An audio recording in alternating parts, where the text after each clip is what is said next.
Sawadee Kap. Hello and welcome to Daily Wisdom, Walking the Path with the Buddha. Today is our Pali Canon and English study group, and we're starting a new book. It's titled The Six Sense Spaces, Volume 9. It's part of this book series, The Words of the Buddha, The Path to Enlightenment, Revealing the Hidden. The way we start this class is we start out with a brief meditation just to prepare the mind, and then we move into studying chapters from this book. Each week we explore 10 different chapters. And while that might sound like a lot of chapters, some of these chapters are just 1 page or 2 pages long. There's not really any chapters more than a few pages long. So we actually, after meditation, we have a student who reads the chapter. Then I'll share any teachings on that particular chapter and then open up to any questions that you guys might have. If this is the first time you're joining us, no worries. You'll be able to join us for meditation. We'll actually display the chapters on the screen and we'll be reading those as part of the class. So you'll be able to come right into class and actually start learning right away from day one. But if you would like to attend future classes, what you might decide to do is actually download these books and read them prior to class. So that way, when you come to class, you'll actually maybe have some questions or things that you've been thinking about and things that you would like to ask questions about to get clarification. You may even decide to read before and after class.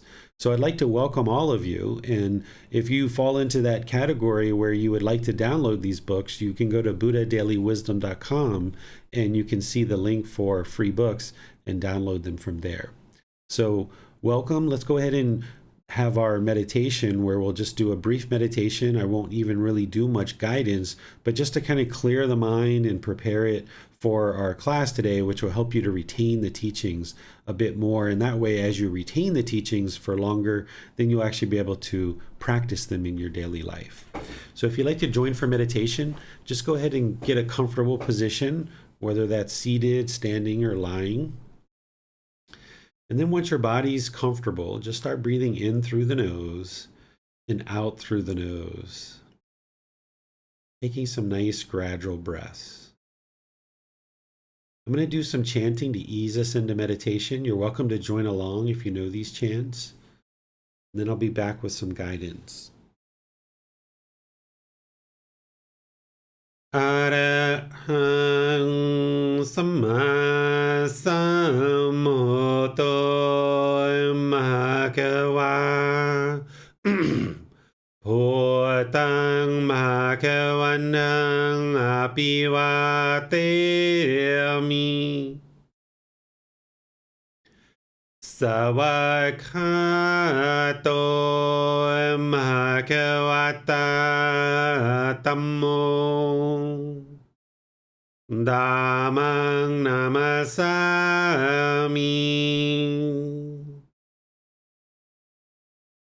Supatipano Bhagavato Sāvaka Saṅgho Saṅghang Namami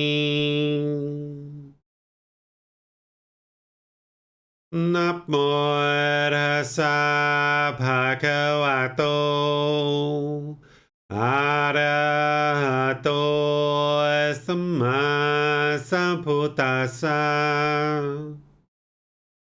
Namo Tassa Bhagavato Arahato Samma Sambuddhassa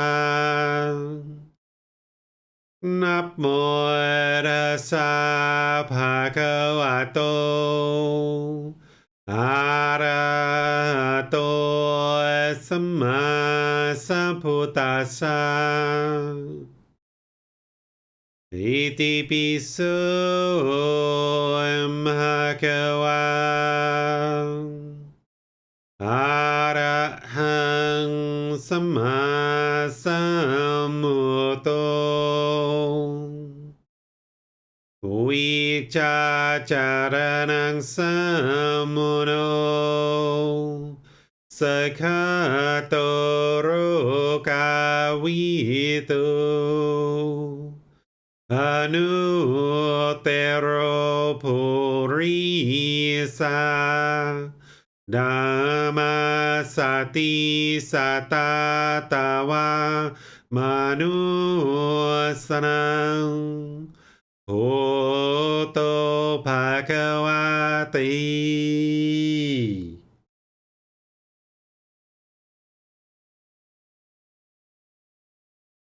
Okay, you should be breathing in through the nose and out through the nose.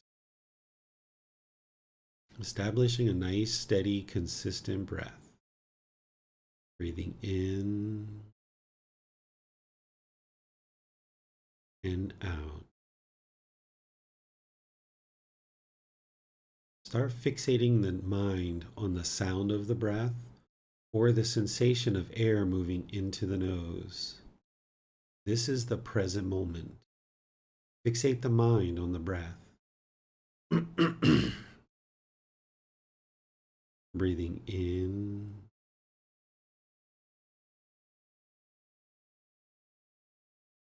and out.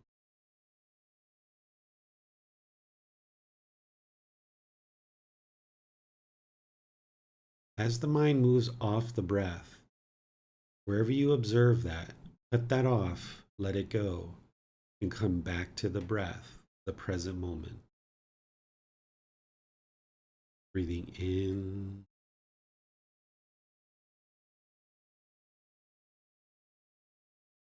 out.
Arahang Samma Sambuddho Bhagava Bhutang Bhagavantang Apivateami Savakhato Bhagavata Tammo Dhammang Namasami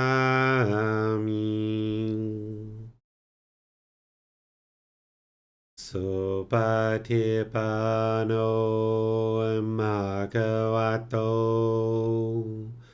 Sāvaka Sangho Sanghang Namami Namo Tassa Bhagavato Arahato Samma Sambuddhassa Namo Tassa Bhagavato Arahato Samma Sambuddhassa Namo Tassa Bhagavato Arahato Samma Sambuddhassa Iti piso Bhagava Arahang Samma Sambuddho Vicacaranang Samuno Sakhato Rokavito Anuttaro Purisa Dhamma Sati Satatava Manusanang Oto Bhagavati.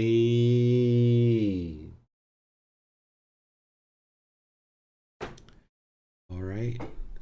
You guys would like to ease yourself out of meditation, go ahead and move into our class today of studying the Pali Canon in English.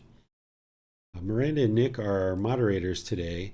They've organized so that we can have students individually read the individual chapters, starting with chapter 1, and then after somebody reads, I'll go ahead and share some teachings on that particular chapter and then open up to any questions that you guys might have.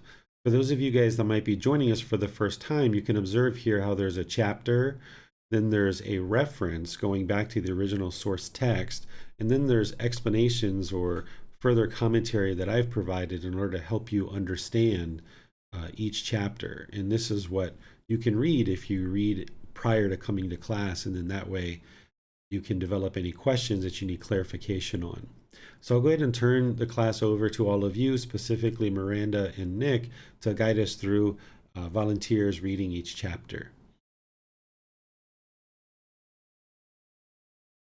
I will be reading the first chapter, sir. The 6 sense bases.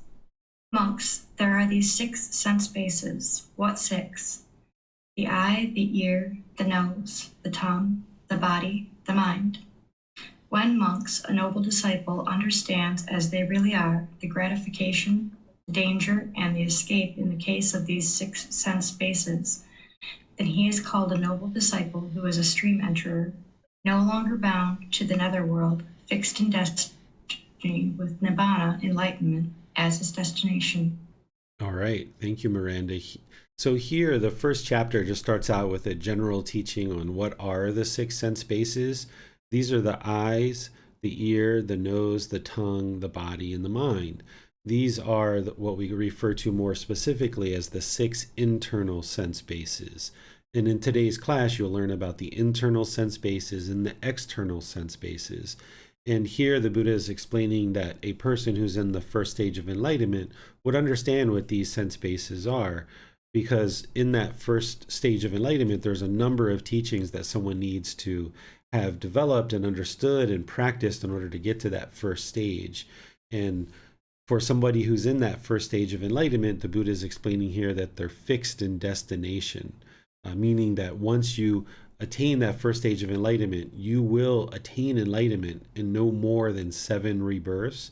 You may even move through, going from this life, going into the first stage, second, third, fourth, and actually attaining enlightenment in that fourth stage. But in that first stage of enlightenment, should somebody die, they're going to come back no more than 7 times before they ultimately get to enlightenment. These sense bases that the Buddha is talking about, the eye, ear, nose, tongue, body, and mind, these are the 6 ways that the mind is craving or yearning or longing for certain central desire. This is how discontentedness comes into the mind, that the mind has this yearning, this longing, chasing after the objects of its affection, where it wants agreeable things in order to arise pleasant feelings. And if it gets what it is craving and yearning for, then it experiences these conditioned pleasant feelings. But if it doesn't get something agreeable and it gets something disagreeable through these 6 sense bases, then it's going to end up experiencing painful feelings. And as we go in today's class, you're going to learn about, like I mentioned, the external sense bases, which through the eye, which is the internal sense base, the mind is craving forms, to see certain forms, agreeable forms. And that's where you're arising conditioned pleasant feelings. But when you see disagreeable forms, that's where the mind then experiences painful feelings. And then with the ear, it's the same thing, agreeable and disagreeable sounds. With the nose, it's agreeable and disagreeable odors. With the tongue, it's agreeable and disagreeable flavors. With the body, it's agreeable and disagreeable physical objects that are touching the body. In the mind are mental objects, things that are in the mind. So just giving you an example here is if you see something with the eyes, you see a beautiful human being, a handsome human being, your mind might crave to talk to this person and have them as your boyfriend or girlfriend. And then if they are interested in you, you get these conditioned pleasant feelings. Whereas if they turn you down and they're not interested in you, you experience this disagreeable aspect of this situation, and now you have painful feelings. Another example might be with the ear. If you hear pleasing music and something that you agree with, you will experience these pleasant feelings. But then if you hear music that you don't like and that's disagreeable, then you experience these painful feelings. The nose is odors, and the tongue or flavors, bodily contact. In the mind, there's various things that you can trace back your discontentedness to when the mind is experiencing those pleasant feelings, painful feelings, and neither painful nor pleasant. You can actually trace it back to specific sense bases in certain external sense bases as well. Here, where the Buddha is explaining that a noble disciple, which is a very close student who's studying diligently, understands as they really are the gratification. The gratification is the central desire that's in the mind. This is how the mind craves and longs and yearns for pleasant feelings. It wants gratification through these 6 sense bases. The danger is that by allowing the mind to long and yearn through the 6 sense bases, the danger is that you're going to experience discontentedness. It's only a matter of time. If central desire is still in the mind, there's going to be discontentedness, and that's the danger. The escape that he says that you should understand is the Eightfold Path. The Eightfold Path is the escape hatch. This is what gets you out of this constant cycle of longing and yearning with central desire for gratification, experiencing those pleasant feelings, those conditioned pleasant feelings. Then when those don't exist, the mind goes to this danger of this painful feelings. Then what you do is you train the mind through this Eightfold Path. This is the escape, and how you eliminate central desire in the mind so that it no longer longs through these 6 sense bases. Because as long as it's doing that, it's going to keep experiencing discontentedness. This is one of the fetters as part of the 10 fetters that need to be eliminated in order to experience enlightenment. So it's a pollution of mind, it's a taint, it's a fetter, a ball and chain that's keeping you in this cycle of rebirth, continuing to experience discontentedness. So by understanding the 6 sense bases, both internal and external, you'll be more aware of it, and now you can kind of watch over the mind and have mindfulness or awareness of mind where you're guarding these 6 sense bases. And now when you have that awareness of mind, you can restrain the mind, you can control the mind, you can have this mental discipline. But it takes practice to build that up. But we're going to be exploring that more as we go in today's class. What questions do you guys have on this chapter? Nicholas has his hand raised. Let's go to him. Hello, Teacher David. Facebook, I'm not seeing the live stream on the news feed, but I saw it off to the right-hand side on upcoming events. I don't know if this will be a hindrance for others looking for it in the feed. You know, we had this issue on Sunday or Wednesday, I think it was, as well. It seems like it's not populating it into the main news feed of the Facebook group, but it's still putting it into the event. So there's some impermanence there with Facebook that it's not showing that. If you're able to get into where it is showing and put a comment, and well, I guess people would only see it if they're in there, wouldn't they? So maybe you should post something in the main group, Nick, and let people know that they can join us in Zoom or YouTube if they're having trouble. Very well, sir. If they're having trouble finding it in Facebook. Jan also has her hand raised. Let's go to her. Thank you. And hello, Teacher David. I was thinking about this week after reading this, and I was thinking about how there are things that maybe they should be innocent or kind of neutral, but you still have a reaction to it. I was wondering about that. For example, I was thinking about an apple, an apple you should feel neutral about, I think, right? But I don't feel neutral about apples because of past experiences I had. I grew wearing braces and I couldn't eat apples and they caused a lot of problems for me. And so I have a kind of a bad reaction to seeing an apple, and I was thinking, that there must be many things like this that, you could just have a neutral reaction.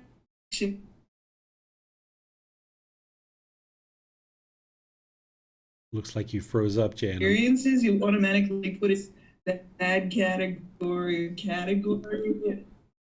Am I back? Yeah, you're back. I don't know. It seems like I'm back.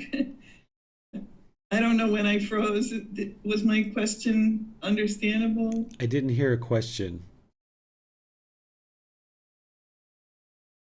Oh, okay, I'll try again. I'm sorry.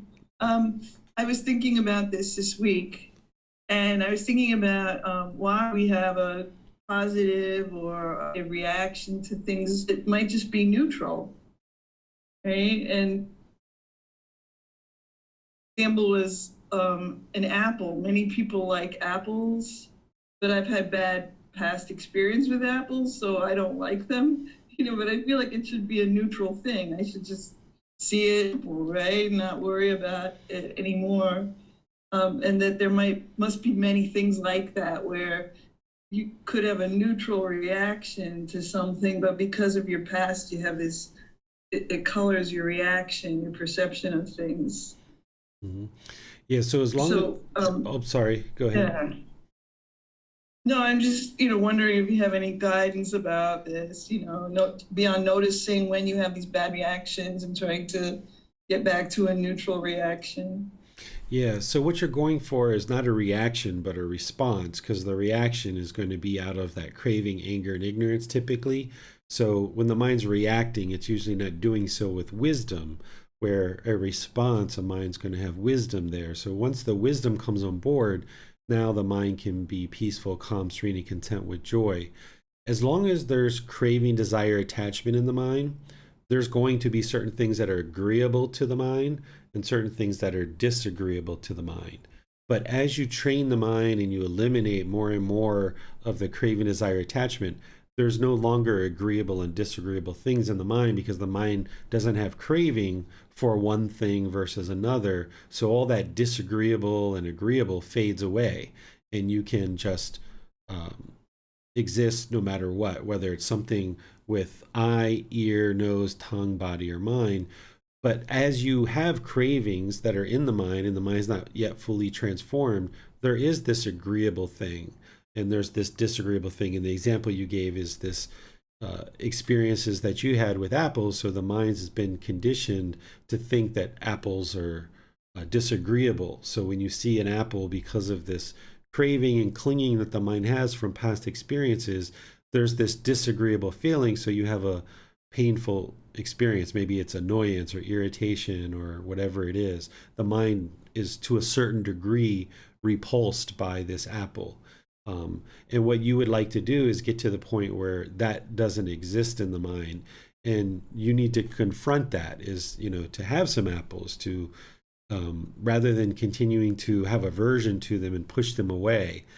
You actually need to confront this and walk towards the apple and hold it, to look at it, to eat it, to understand that there's nothing wrong with the apple, but it's just the mind which is having the craving, desire, attachment. So there's this agreeable and disagreeable that's formed in the mind. But with enough training, that all fades away and you just see things for what they are, which is there's a form, there's a sound, there's an odor, there's a flavor, there's a physical object, and there's a mental object. And these things don't need to be agreeable or disagreeable. They're just what they are. There's just a form, there's just a sound, there's just an odor, there's just a flavor, there's just a physical object or a mental object, and we don't have to have agreeable or disagreeable. It's just there. It just exists. And then the mind can be at ease and it can be peaceful, calm, serene, and content with joy when it doesn't have that craving in the agreeable and disagreeable. Thank you. You're welcome. It seems that those are all the questions that we have right now, sir. All right. So we'll move on to chapter 2. All right, let's go to Allie to read chapter 2.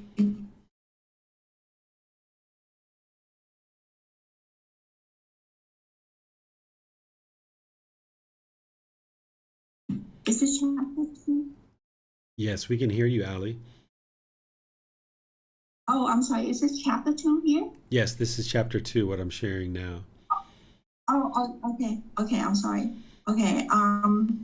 The ceremony of the great log. Do you see, monk, that the great log being carried along by the current of the river Ganges? Yes, whenever, sir, or sir.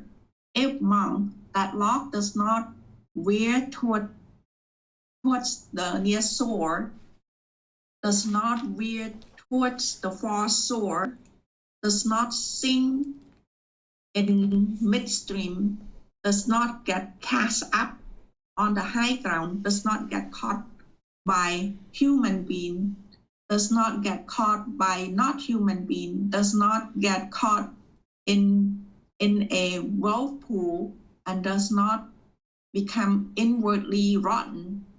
It will slant, slope, and inclines towards the ocean. For what reasons? Because the current of the river Ganges slants, slope, and inclines toward the ocean. So too, monk, if you do not veer toward the near shore, do not veer toward the far shore, do not sink in midstream, or do not get cast up on the high ground, do not get caught by human being, do not get caught by non-human being, do not get caught in the whirlpool, and do not become inwardly rotten, you will start slow. You will slant, slope, and incline toward Nibbana. For what reason? Because right view slant, slope, and incline toward Nibbanas. When this was said, a certain monk asked the perfected enlightened one. What, Venerable Sir, is the near soul? What is the far soul? What is the sinking in the midstream? What is getting cashed up on high ground? What is getting caught by human being? What is getting caught by non-human being? What is getting caught in the whirlpool? What is inward rottenness? The near soul monk is the destination for the six internal sense space. That the far soul, that is the destination to the six external sense space. Sinking in the midstream, this is the destination for excitement and desire. Getting cast up on the high ground, this is the destination for the conceit, I am. And what monk is getting caught by human being? Here someone live in association with household practitioner.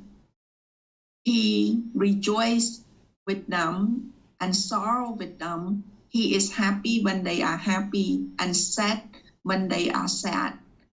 And he involves himself in their affair and duty. This is called getting caught by the human being. And what monk is getting caught by non-human being?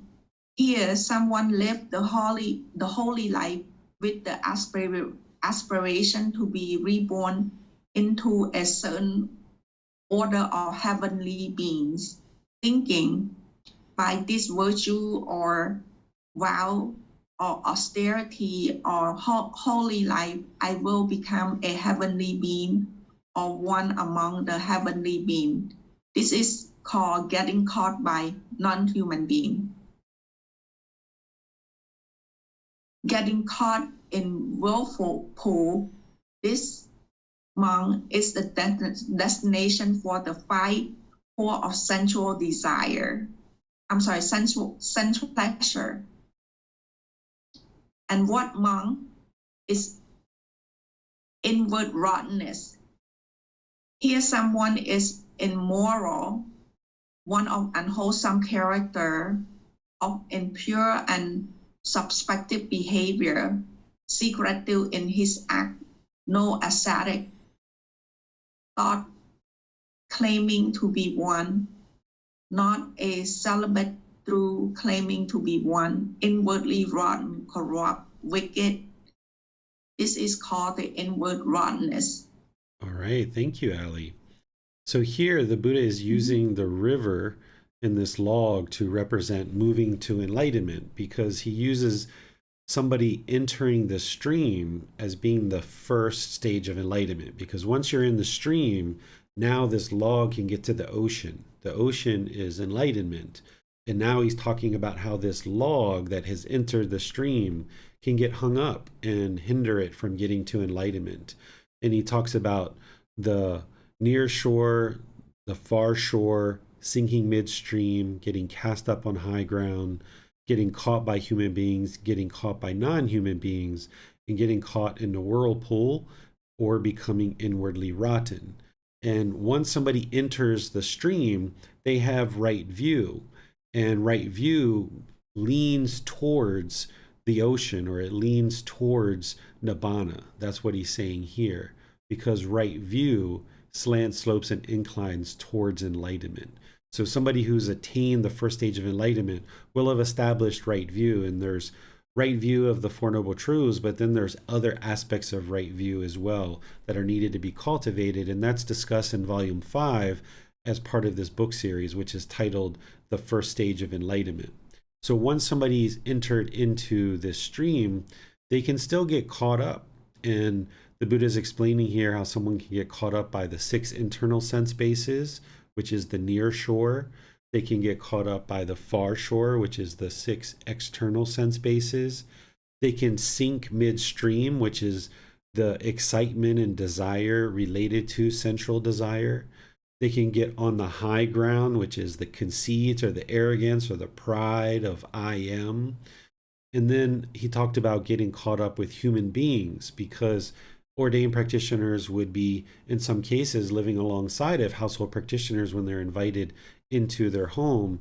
And here he talks about, when a household practitioner rejoices or is sorrowful, that somebody is happy or sad with that person. So even though he's talking here to the ordained practitioners and relating it to household practitioners, you can use this as well amongst your friends, amongst your family, amongst the people that you interact with. This is where if someone else is so happy, so excited, and you allow the mind to do that as well, you're getting caught up with human beings. Or if someone else is sad or frustrated or disgruntled and you allow your mind to do the same thing, this is getting caught up with human beings. So we can have compassion for them, concern for their misfortune. We can have loving kindness where you have a genuine interest in seeing them be well. But when we allow our feelings to be attached to other people's feelings, this is like if somebody was in a quicksand and you jump down into the quicksand to try to help them get out. Instead, what you should do is you should stand on stable ground and reach out your hand. And then when they reach out and grab your hand, then you can help them out of the quicksand.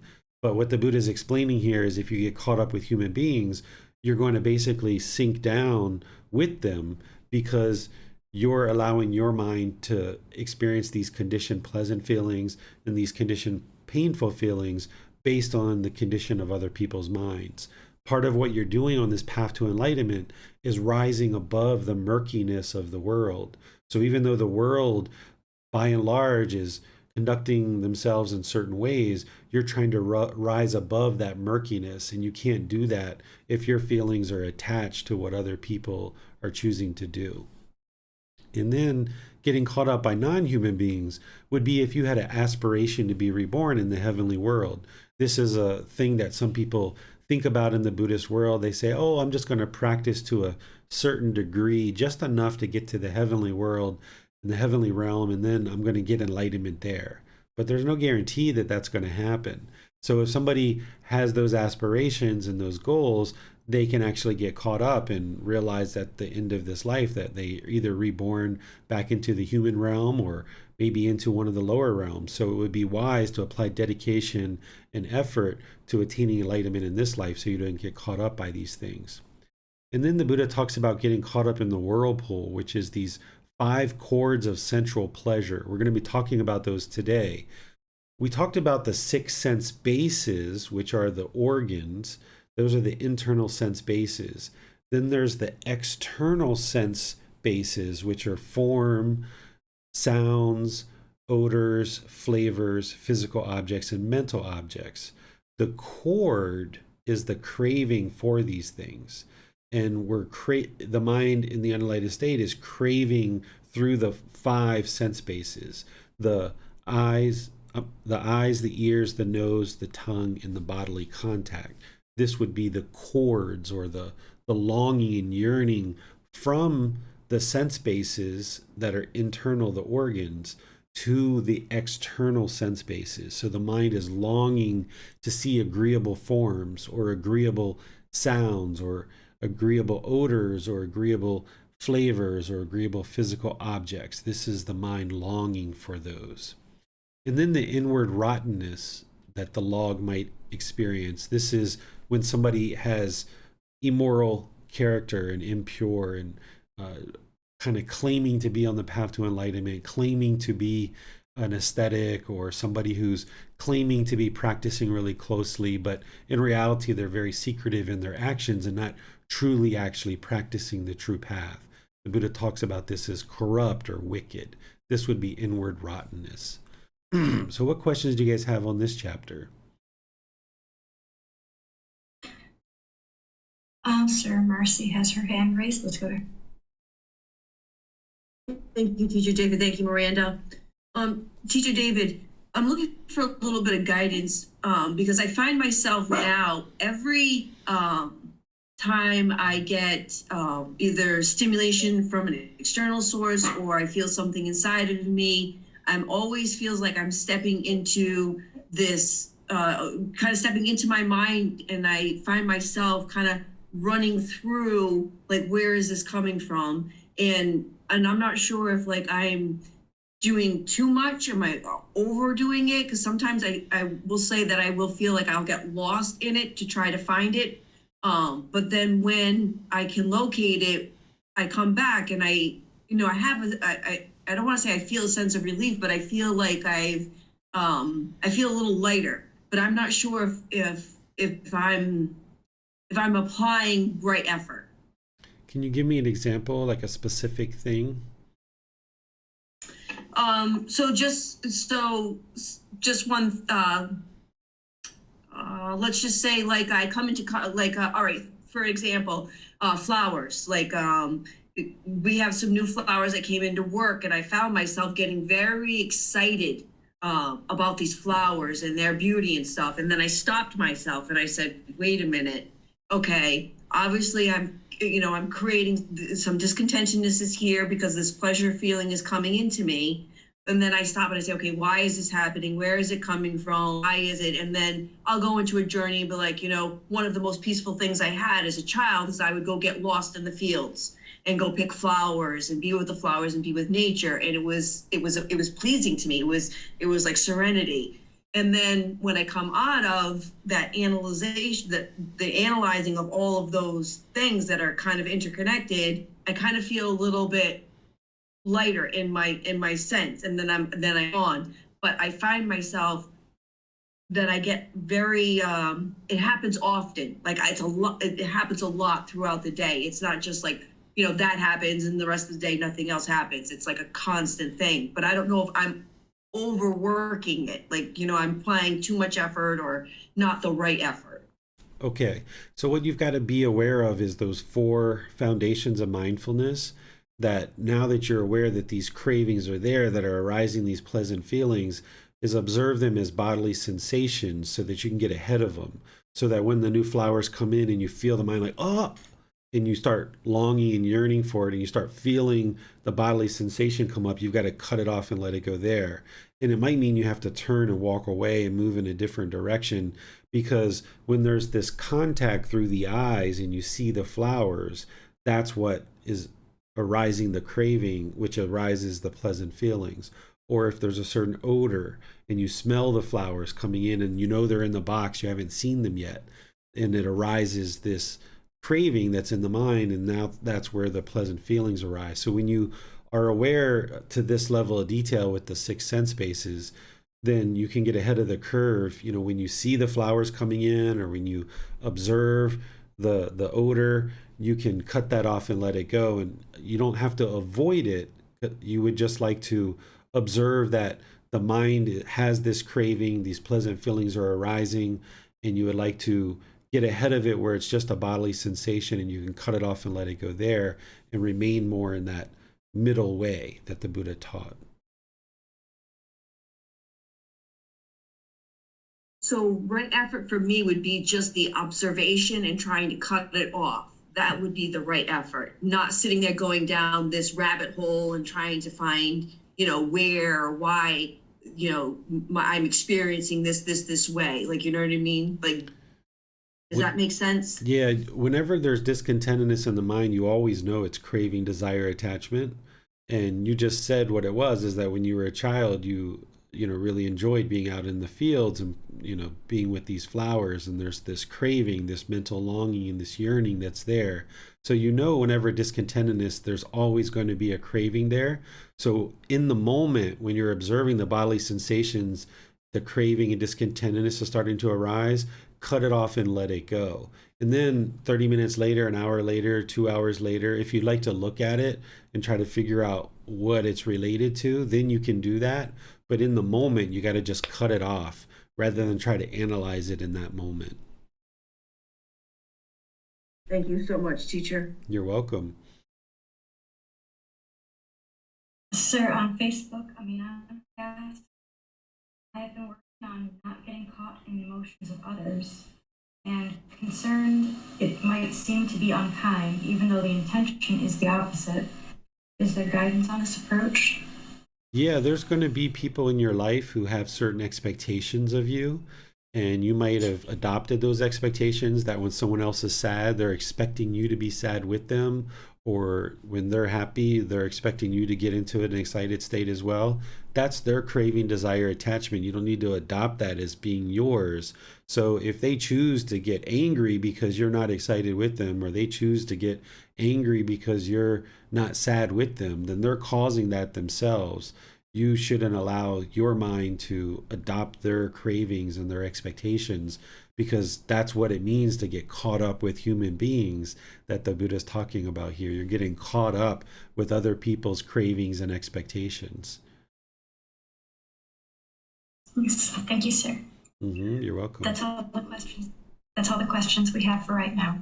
All right. So we'll move on to the next chapter. Chapter 3. Okay, let's go to Jan for chapter 3, sir. Thank you, Miranda. 5 chords of sensual pleasure.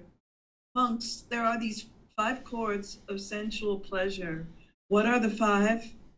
Forms recognizable by the eye that are wished for, desired, agreeable, and likable, connected with sensual desire and provocative of craving.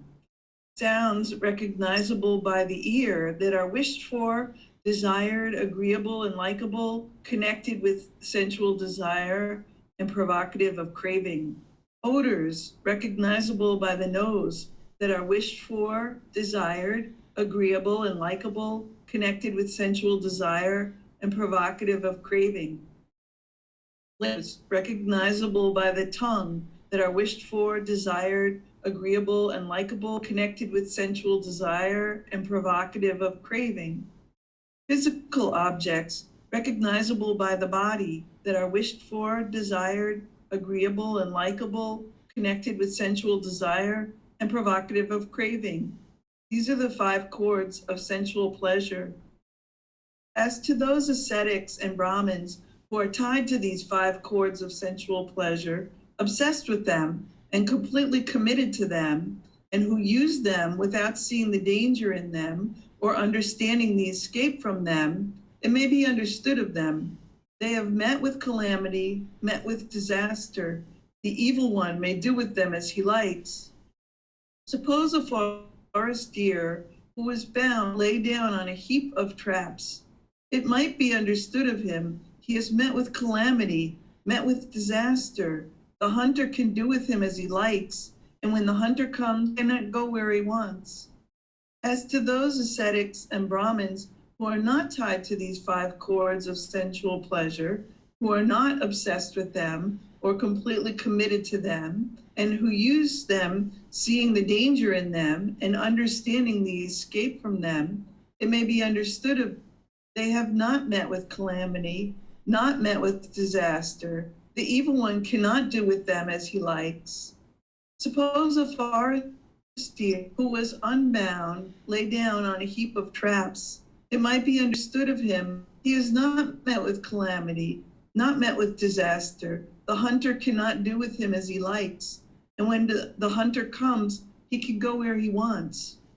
Suppose a forest deer is wandering in the forest wilds. He walks without fear, stands without fear, sits without fear, lies down without fear. Why is that? Because out of the hunter's range. So too, quite distant from sense desires, distant from unwholesome mental states, enters and resides in the first jhana, which is with thinking and pondering, based in seclusion, filled with excitement and joy. This monk is said to have blindfolded Mara, to have become invisible to the evil one by depriving Mara's eye of its opportunity.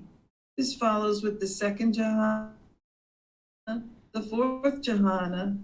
The space is infinite. The consciousness is infinite.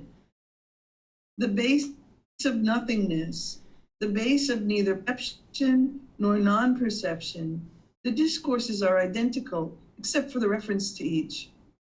Again, by completely serving the base of neither perception nor non-perception, a monk enters upon and resides in the elimination of perception and feeling, and his taints are destroyed by his seeing with wisdom.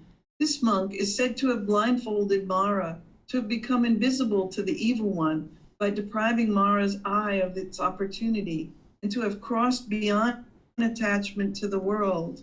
He walks without fear, stands without fear, sits without fear, lies down without fear. Why is that? Because he is out of the evil one's range. All right. Thank you, Jan. So here the Buddha introduces the 5 chords of sensual pleasures, and this is the longing through the sense bases for the external sense base. And it's just the 5 here rather than the mind. So it's the eye, ear, nose, tongue, body, longing for form, sounds, odors, flavors, and physical objects. And the Buddha is explaining here that these chords or these cravings are basically binding up the mind like this deer who's trapped by the hunter's traps. But when you don't have this central desire and you don't have this 5 chords of central pleasure where the mind's longing for things through the sense bases, then you can't get trapped. You can't get caught up by this hunter. And the hunter that the Buddha is talking about is Mara, the evil one. This is a being who is looking to do harm in the world and do harmful things. Some traditions might refer to this as the devil or Satan or Lucifer or things like this. The Buddha referred to him as Mara, the evil one, because this being is only interested in harmful things happening in the world. And that's the way we're enticed through our sense bases to long and yearn. The mind's already longing and yearning, but we can be influenced through different things in the world through our sense bases. But as we move and we train the mind, and the mind becomes more and more distant from these central desires, and we're practicing all the other aspects of the Eightfold Path, the mind starts moving into what's called the first jhana. There's 4 preliminary phases that the mind goes through before it experiences the first stage of enlightenment. Once the mind is in the first jhana, then the Buddha is saying, okay, you've blindfolded Mara. They can no longer see you because you're now distant from these central desires. The mind in the jhana still has central desire. There's still central desire there all the way up until you enter into the 3rd stage of enlightenment, where that's where that fetter is ultimately eliminated as the mind moves into the 3rd stage. But here in the jhanas, you've at least got enough control and enough restraint over the mind that if you're enticed in any way through the sense bases, that you aren't influenced in a negative way towards anything that is the mind has regarding the sense bases. And the Buddha explains this as well related to these other attainments. There's the 1st, 2nd, 3rd, and 4th jhanas, but then there's 4 other attainments too. In order to get to enlightenment, everybody is going to need to experience the 1st, 2nd, 3rd, and 4th jhana. But these other attainments, not everybody experiences them. Some people experience them and some people don't. There's another part in the book series where I explain what each one of these attainments are and whether you will experience it or not experience it. So it's better to cover those in another part of the book series. Any questions on this particular chapter? It doesn't appear there are any questions at this time, sir. Oh, wait, I see Jan just raised her hand. Let's go to Jan. Yeah, I'm sorry. Thank you, Miranda. I'm a little slow. Thank you, David. We had a discussion that you suggested I might have had a experience with Mara, and I have a little bit of a problem with the whole idea of Mara because I don't really believe in things like devils and so forth. And so I wonder if you could just give me a little more guidance here about how to regard this.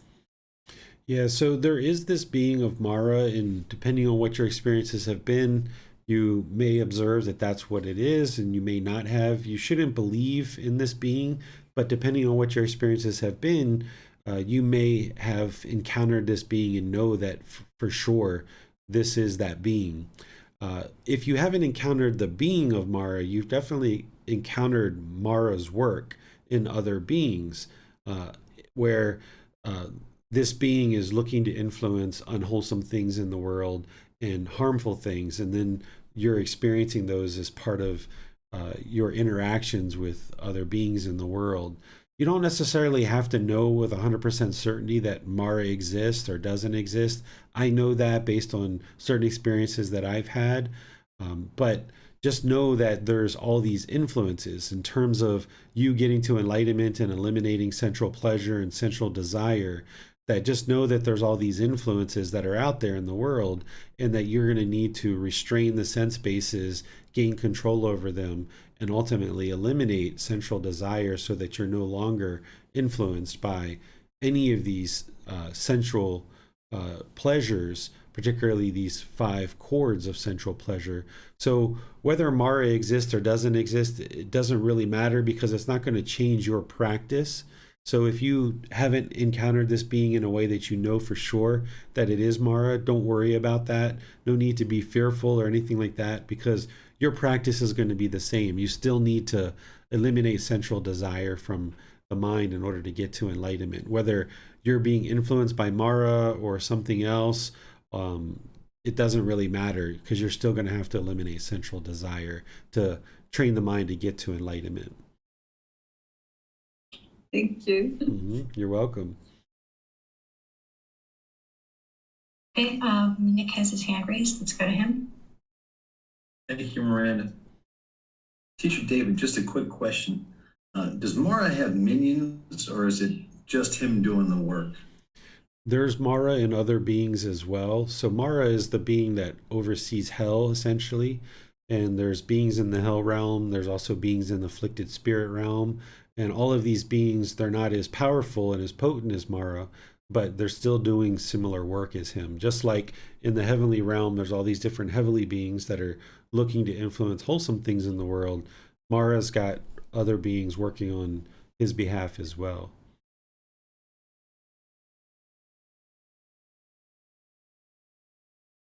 It appears those are all the questions that we have right now, sir.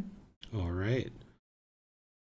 So moving on to chapter 4. Okay, chapter 4, let's go to Nick. One who guards the doors of the 6 sense bases. And how is a monk guarded as to the doors of the 6 sense bases? Here, a monk seeing a form with the eye, he hears a sound with the ear, with the nose smells an odor, with the tongue tastes a flavor, with the body touches a physical object, with the mind he recognizes a mental object, does not grasp at the general features or details of them. Sense craving and aversion, evil, unwholesome states might flow in upon one who dwells with the sense base of the eye uncontrolled, the sense base of the ear uncontrolled, the sense base of the nose uncontrolled, the sense base of the tongue uncontrolled, the sense base of the body uncontrolled, the sense base of the mind uncontrolled. He applies himself to such control. He sets a guard over the sense base of the eye, the sense base of the ear, the sense base of the nose, the sense base of the tongue, the sense base of the body, the sense base of the mind, attains control of them. That is how a monk has the doors of the 6 sense bases guarded. All right. Thanks, Nick. So the Buddha doesn't say it exactly here, but he says it oftentimes in other parts of his discourses, where he describes what this guard is. What the guard is mindfulness or awareness of mind. That right mindfulness is part of the Eightfold Path, that mindfulness that's part of the 7 factors of enlightenment. This is your guard. So when you're practicing awareness of mind, and particularly those 4 foundations of mindfulness, being aware of the bodily sensations, the feelings, the condition of the mind, and mental objects, this is what's guarding the 6 sense bases. And this is why when Marcy asked about, what do I do in this situation? My response to her was, be aware that you have this craving. So that's the first part of it. And then when the flowers come in, be aware when those bodily sensations arise. That's the mindfulness, so that then you can cut it off and let it go there.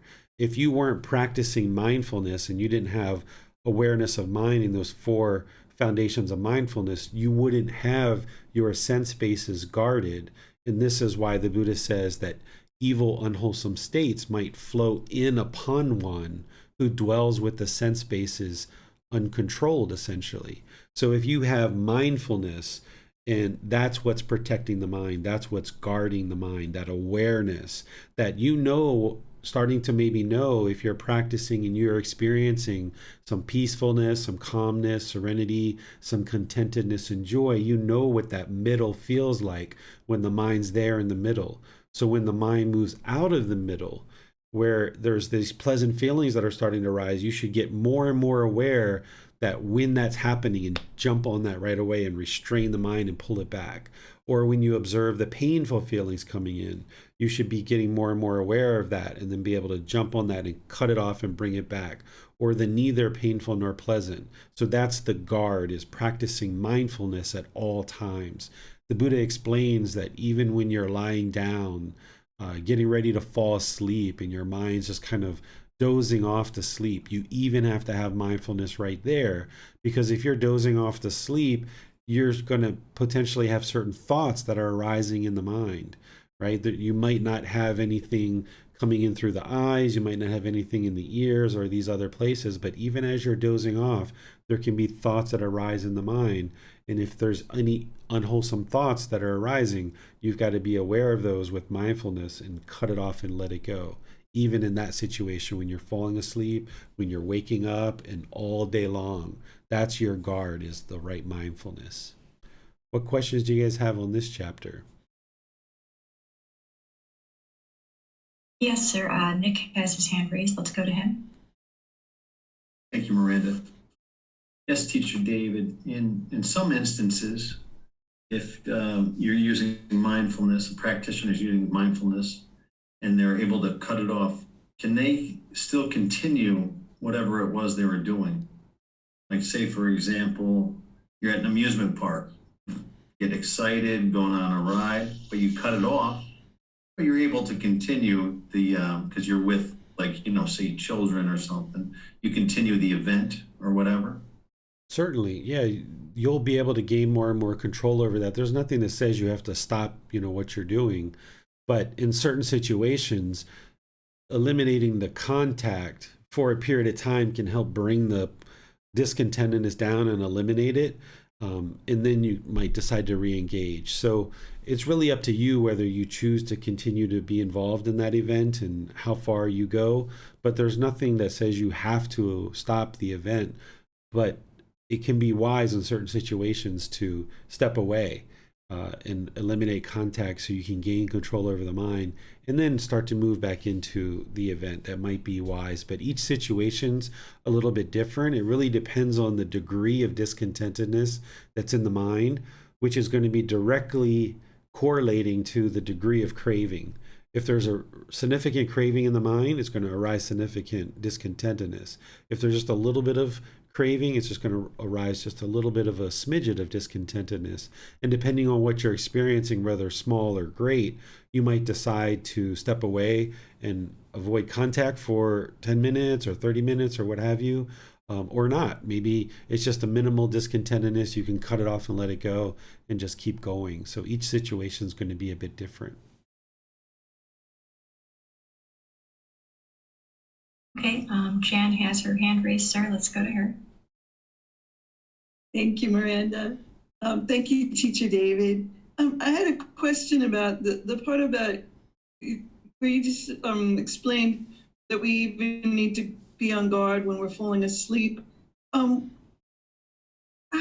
to do about a dream that one finds disconcerting when awakening and recalling the dream, right? Because you can't really control your dreams, right? Yeah, I wasn't mentioning dreams. I was mentioning that period of time where you're dozing off to sleep, where you can have thoughts that are arising. But if you're in a dream, you're in a dream, right? And then when you come out of the dream, when you wake up, that's where you need to understand that that is a dream. It's not true reality. Just cut it off and let it go. Dreams can kind of alert us to certain cravings that we have. So if you have dreams and you had a dream of your own death and you woke up fearful of your own death, then that can show you that you have craving to exist in the world. Or if you had a dream that a certain loved one or someone close to you has died and you woke up being fearful for their death, that can show you that you still have craving and attachment to that individual. So dreams can be indications and help you get insight into the mind and where the craving desires are, and you can address those outside. But you need to understand that there's no way that we can control our dreams, but our dreams are just going to happen. And then when we wake up, when the mind is unsettled or discontent, that's where you have to understand that's a dream, leave it behind, wipe it off and just move on with your day. You're welcome. Thank you, sir. It appears that's all the questions I have for right now. All right, we're on chapter 5 then. 1, to reach growth, increase, and maturity in this training discipline. Monks, when a cattle worker possesses 11 factors, he is capable of keeping and caring for a herd of cattle. What 11? Here a cattle worker has wisdom of form. He is skilled in characteristics. He removes flies' eggs. He dresses wounds. He smokes out the sheds. He knows the watering place. He knows what it is to have drunk. He knows the road. He is skilled in pastures. He does not milk dry. And he shows extra veneration to those bulls who are fathers and leaders of the herd. When a cattle worker possesses these 11 factors, he is capable of keeping and caring for a herd of cattle. So too, monks, when a monk possesses 11 qualities, he is capable of growth, increase, and maturity in the teachings and discipline. What 11? Here a monk has wisdom of form. He is skilled in characteristics. He removes flies' eggs. He dresses wounds. He smokes out the sheds. He knows the watering place. He knows what it is to have drunk. He knows the road.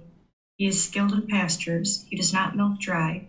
And he shows extra veneration to those elder monks of long standing who have long gone forth, the fathers and leaders of the community. How does a monk remove flies?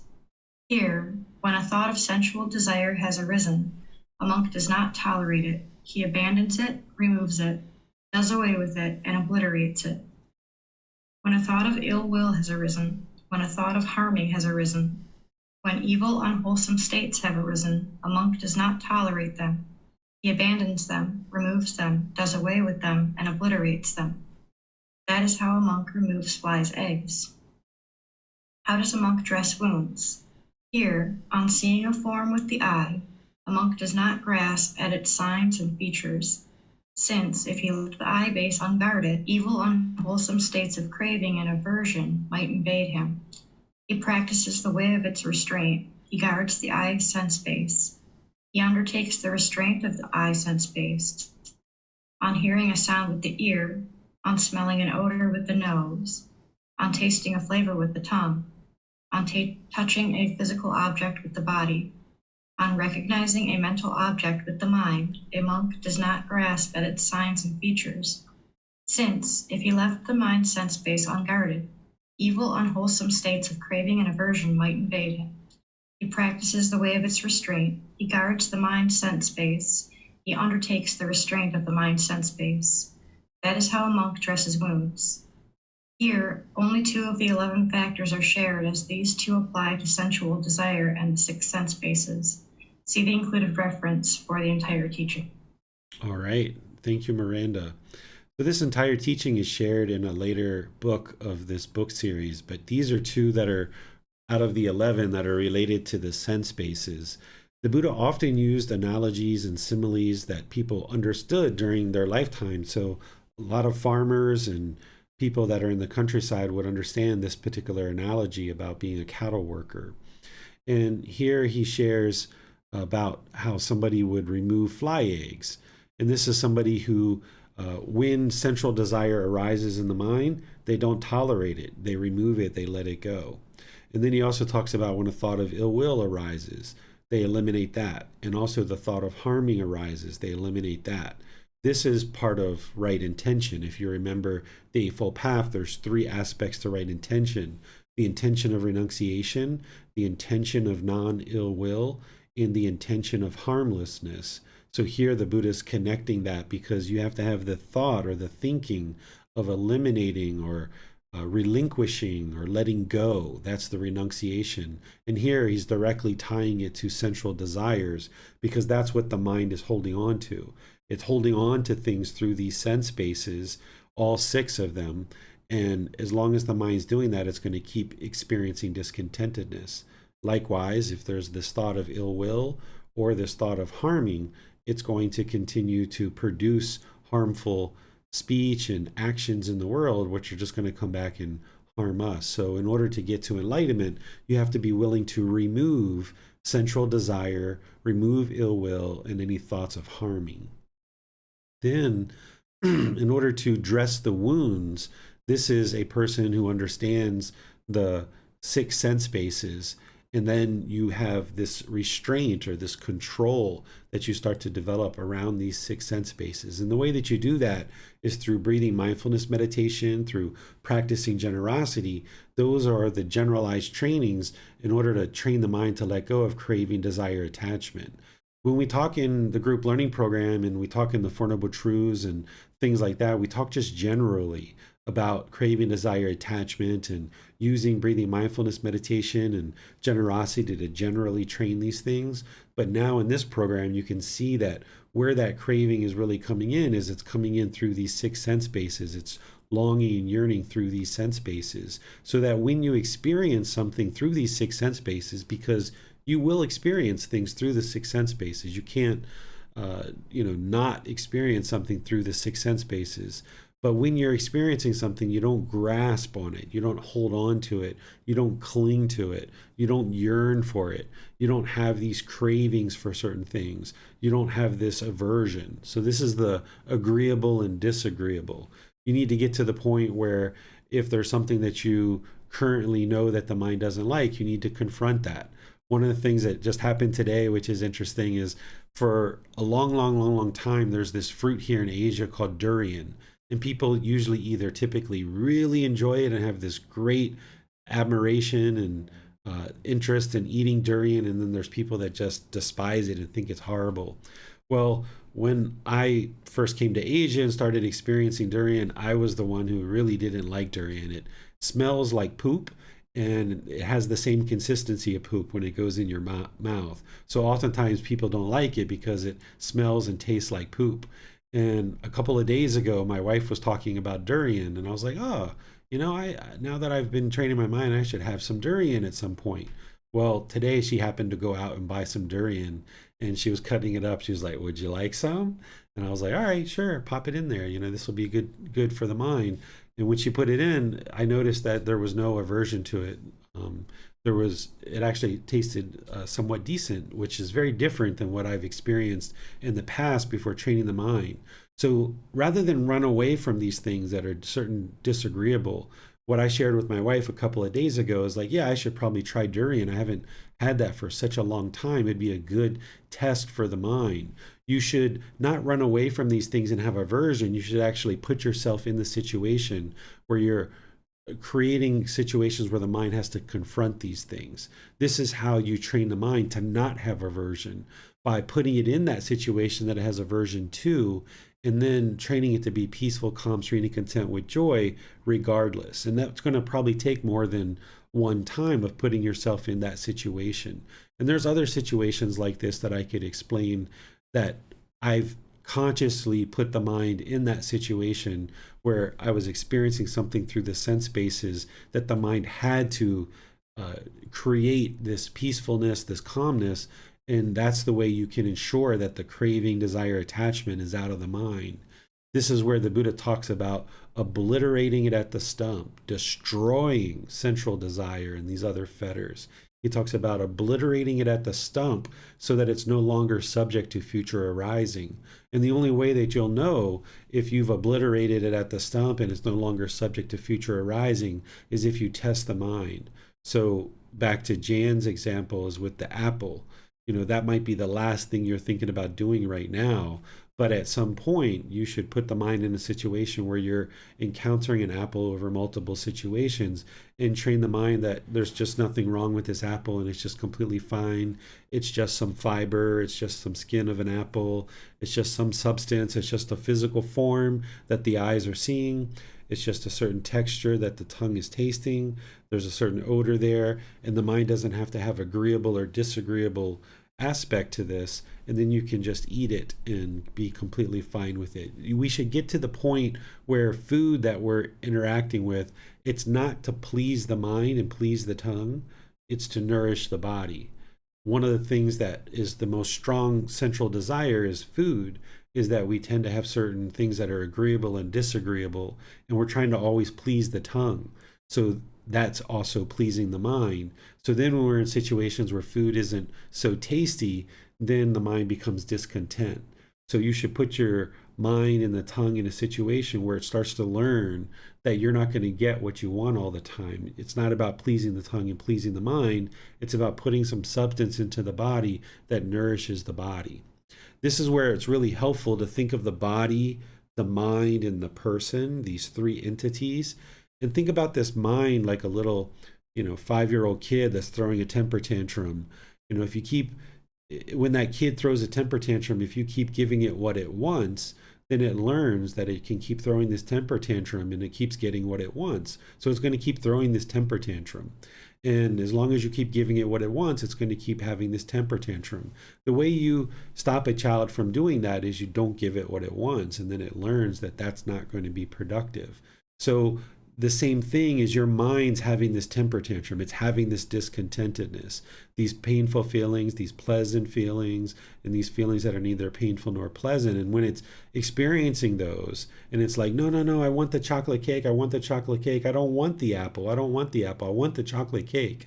The person has to step in and say, okay, mind, Mr. or Mrs. Mind, you're not getting the chocolate cake. I know that's what you want, but you're getting the apple and you're going to eat the apple. And you might not really like it the first few times you do it. You might not like the taste, but you kind of almost have to push forward and ensure that the tongue and the mind realize that you're not going to let it throw this temper tantrum, because if you keep feeding the temper tantrum with the chocolate cake, it's always going to have this aversion to the apple, for example.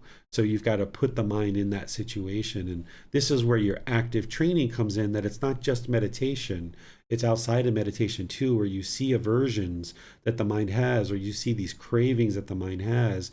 You need to put the mind in situations where it can be trained to be peaceful, calm, serene, and content with joy, no matter what it's experiencing, whether it's forms in the eyes, sounds in the ears, odors in the nose, flavors on the tongue, physical objects on the body, or certain mental objects as well. Any questions on this chapter? No, sir. We have Jan has her hand raised. Let's go to her. Thank you, Miranda. Teacher David, I'm still a little unsure about the mental objects. Would I be correct in thinking that these are sort of the stories we tell ourselves about things? We have there's a thing in our mind and we have a whole set of reactions or thoughts about that thing. A mental object, actual central desire, is a mental object. Ill will is a mental object. Complacency is a mental object. These are like containers that get fed.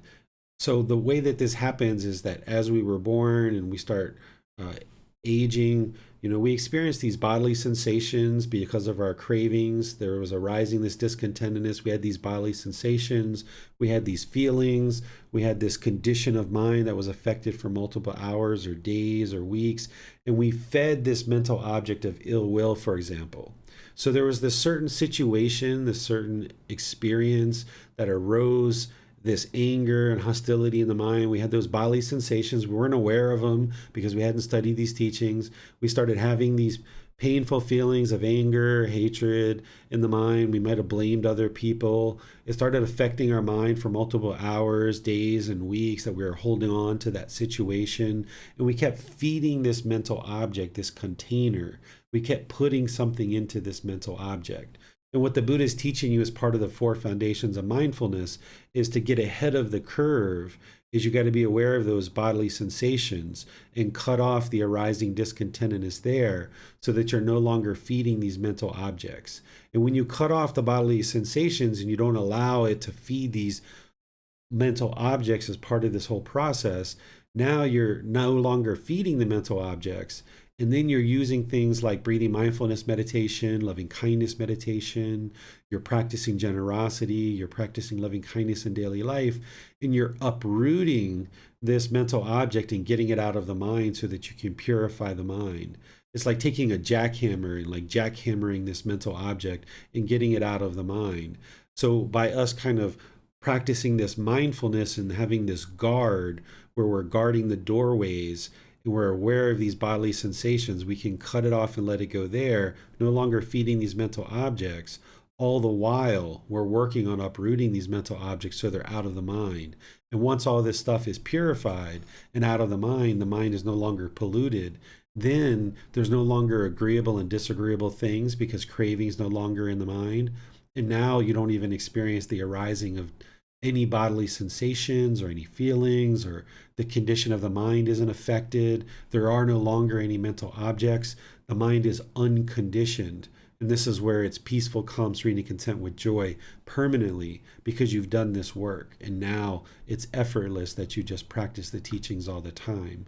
But in this transitionary phase, you've got to be aware and have mindfulness of those bodily sensations. So you're almost putting like a blockade so that you're no longer feeding these mental objects of things like sensual desire, complacency, ill will, and all of these things. Thank you. You're welcome. It does not appear that there are any more questions at this time, sir. All right, we'll go to the next chapter, which is chapter 6. Right, let's have chapter 6 is read by Ali.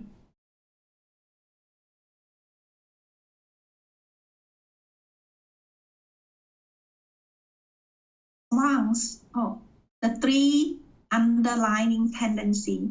1. Depend on the eyes and forms. Eye consciousness arise. The meaning of the 3 is contact.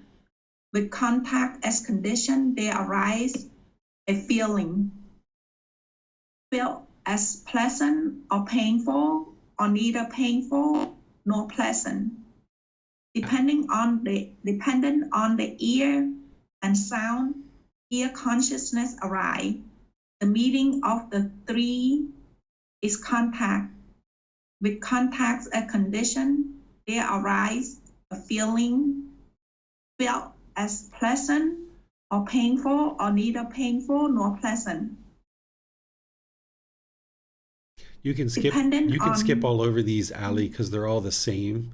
They're just have the different sense base and the different external sense base. You can, let's see, come right to here. When one is touched by pleasant feeling, if one excite in it, welcome it, and remain holding to it, then the underlying tendency to crave life within one's. When one is touched by a painful feeling, if one sorrow, grieve, and have displeasure, whip, beating one's breast and become distraught, then the underlying tendency to aversion lies within one. When one is touched by neither painful nor pleasant feeling, if one does not understand as it actually is, the origination cause the disappearance, the gratification, the danger, the escape in regard to that feeling, then the underlying tendency to ignorant, unknowing, or true reality lie within one's. Monks, that one shall hear and now make an end of discontentment without abandoning the underlying tendency to crave, for pleasant feeling without abolishing the underlying tendency to aversion toward painful feeling, without eliminating the underlying tendency to ignorance, unknowing of true reality in regard to neither painful nor pleasant feeling, without abandoning ignorance and arousing true wisdom. This is impossible. All right. Thank you, Ali. So here the Buddha is connecting a couple of things for you. So let's go through this. First, he's talking about the I observing forms and then becoming aware of that, which is the consciousness, coming aware of the mind. So there's a physical I, which is the organ.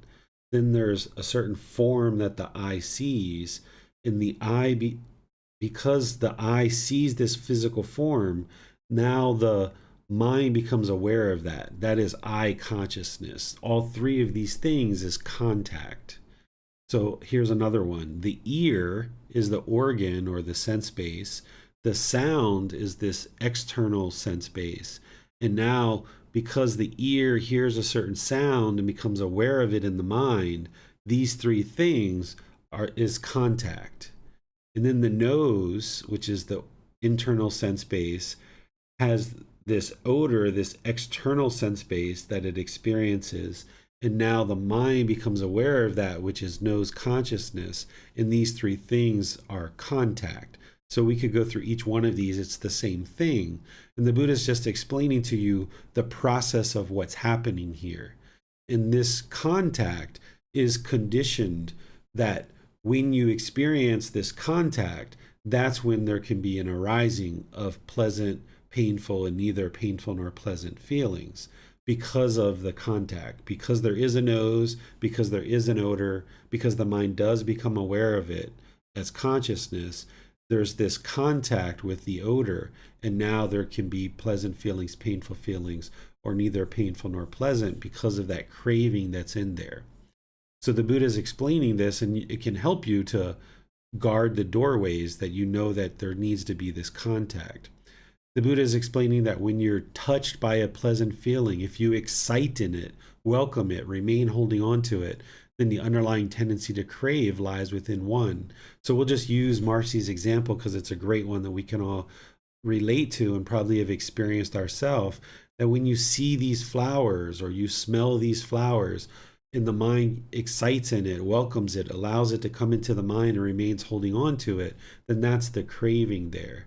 And the Buddha is explaining that that needs to be cut off and let go. And the same thing is if now you open the flowers and they're all rotten and you thought they were going to be actually nice because you saw the picture on the box and you got all excited and got all these pleasant feelings, then you open up the box and they're all rotten and they're no good. Now there's going to be these painful feelings. There's going to be this sorrow, this displeasure. And if the mind holds on to this, then that's because there's this underlying tendency to aversion, to push away. The mind's trying to push away these painful feelings, thinking that it's the object itself that is causing the painful feelings, when in reality it's the mind's craving. And then the Buddha talks about if one doesn't understand the origination, the disappearance, the gratification, the danger, and the escape of all of this, then they're being affected by ignorance or the unknowing of true reality. What he's talking about here is the three unwholesome roots or the three poisons of craving, anger, and ignorance.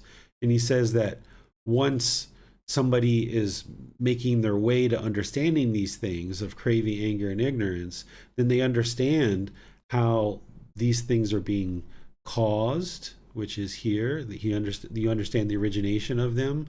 You understand the disappearance of them. You understand the gratification, the danger, and the escape. And I share this down here in the explanation to help you understand that the cause of all of these discontent feelings is craving, desire, attachment. The disappearance of them, the reason why they arise, change, and fade away, is because of the universal truth of impermanence. The gratification and the interest to even have these pleasant feelings to begin with is because of central desire that's in the mind, this fetter, this taint, this pollution. The danger is that as long as you allow that fetter of sensual desire to exist in the mind, there's going to be continuous discontentedness.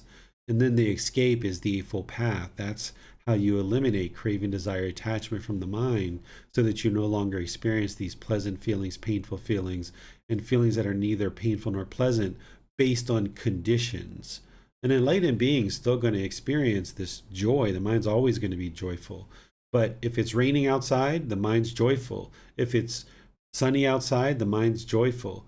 If you experience a certain food, the mind's joyful. If you experience another food, the mind's still joyful. There's no longer this agreeable and disagreeable in the mind. So the mind's just always peaceful, calm, serene, and content with joy because it can accept anything, because it understands any food that you're taking in or any odor that you smell, anything that you hear, anything that you see, any physical contact you have with the body, anything that comes into the mind, it's all impermanent. So the mind has been so well trained that you're not going to allow this impermanence to shake up the mind. You just understand that, okay, well, I'll just eat this apple because that's what's here and I'll just eat it. And you train the mind really well to accept this apple and eat this apple. And you can observe over a consistent period of time that you're completely content with the apple and you're fine with eating the apple. And it doesn't bother the mind, and your mind is just as peaceful and joyful with the apple or without the apple. It's no big deal. But you would need to understand this origination or this cause. You would also need to understand the disappearance, the gratification, the danger, and the escape, and really train the mind well in meditation, but outside of meditation as well. And you take these opportunities where you see the mind has a certain craving for something or a certain aversion to something. You take these opportunities to put the mind in that situation so that you train it to be peaceful, calm, serene, and content with joy in any and all situations. What questions do you guys have on this? Nick has his hand. Sir, let's go to him. Thank you, Marina. Teacher David, I understand discontentedness are the three feelings: the pleasant feelings, painful feelings, and feelings that are neither painful nor pleasant. But I'd like to share that in this chapter is when I had a realization.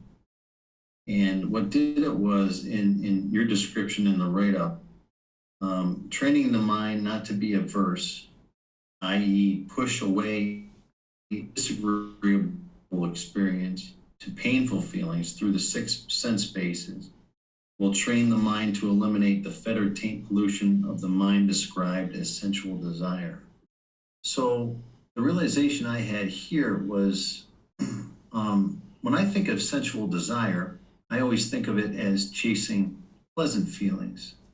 In particular, like, when I see when I see it listed, sensual desire under the taints, as one of the fetters.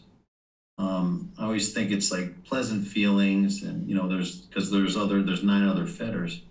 In particular, like things like lust, when I see it written as sensual desire, but I also know it's the other senses, all of them, the 6 senses. But here it's when I realize aversion, like pushing it away, is a form of sensual desire. But when I think of desire, I think of like, oh, I want that. Are you following what I'm trying to say here, sir? Yeah, what you're essentially getting to is because there is sensual desire, there's craving for pleasantness. That's why the mind also has the aversion. These two things go together. That's why it's so important that we don't use the word suffering to talk about this word dukkha that the Buddha talked about, that we call discontent, discontented, or discontentedness. Because if we don't understand that what the mind's really doing is it has this central desire, it's craving pleasantness, and when it gets that, it feels these temporary pleasant feelings, that as long as it's doing that, it's longing and yearning for these temporary pleasant feelings. That means when it encounters something it disagrees with or doesn't like, it's going to have aversion as well. So the only way to get rid of the painful feelings is to get rid of the craving for pleasant feelings. And that's why it's so important we use the word discontented or discontentedness, because the real control of the mind is getting ahead of the curve when these pleasant feelings start to arise is to cut that off, that conditioned pleasant feeling. Then you won't actually experience the conditioned painful feelings. And not too long ago, I looked up the definition of aversion. I was under the impression that it just meant avoiding things. I was having a discussion with Christina, but I actually looked up the definition. It's like a strong dislike. It's not just avoiding it. It's got more to do with it about that. So after this and realizing what I explained, I'm having a deeper understanding of it. That's good. Deeper understanding is wonderful. And then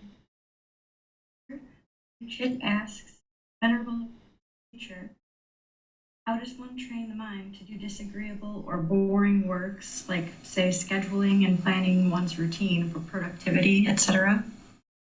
It's the same thing we've been talking about, is the mind's craving some other work, and that's where it gets its pleasant feelings.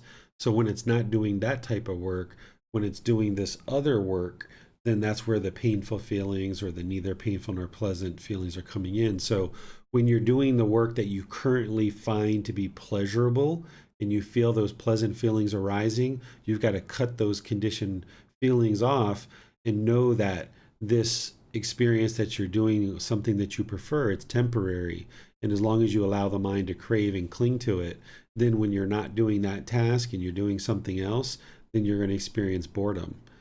And you've got to understand that that task of scheduling that the mind currently doesn't like, that's temporary too. That's impermanent. You have to do a certain amount of that right now, it sounds like. So as long as you have this agreeable and disagreeable work, I like these tasks, I don't like these tasks, then your mind's going to experience this up and down, where you experience pleasant feelings in some situations and painful feelings in other situations. So that boredom is part of the discontentedness that the mind's experiencing because it's craving this other work. And you've got to just look at all these things as part of the bigger picture, and that you need to just accept all of it as impermanent, and you're going to have to do some of these tasks and just train the mind to do it and do more of it.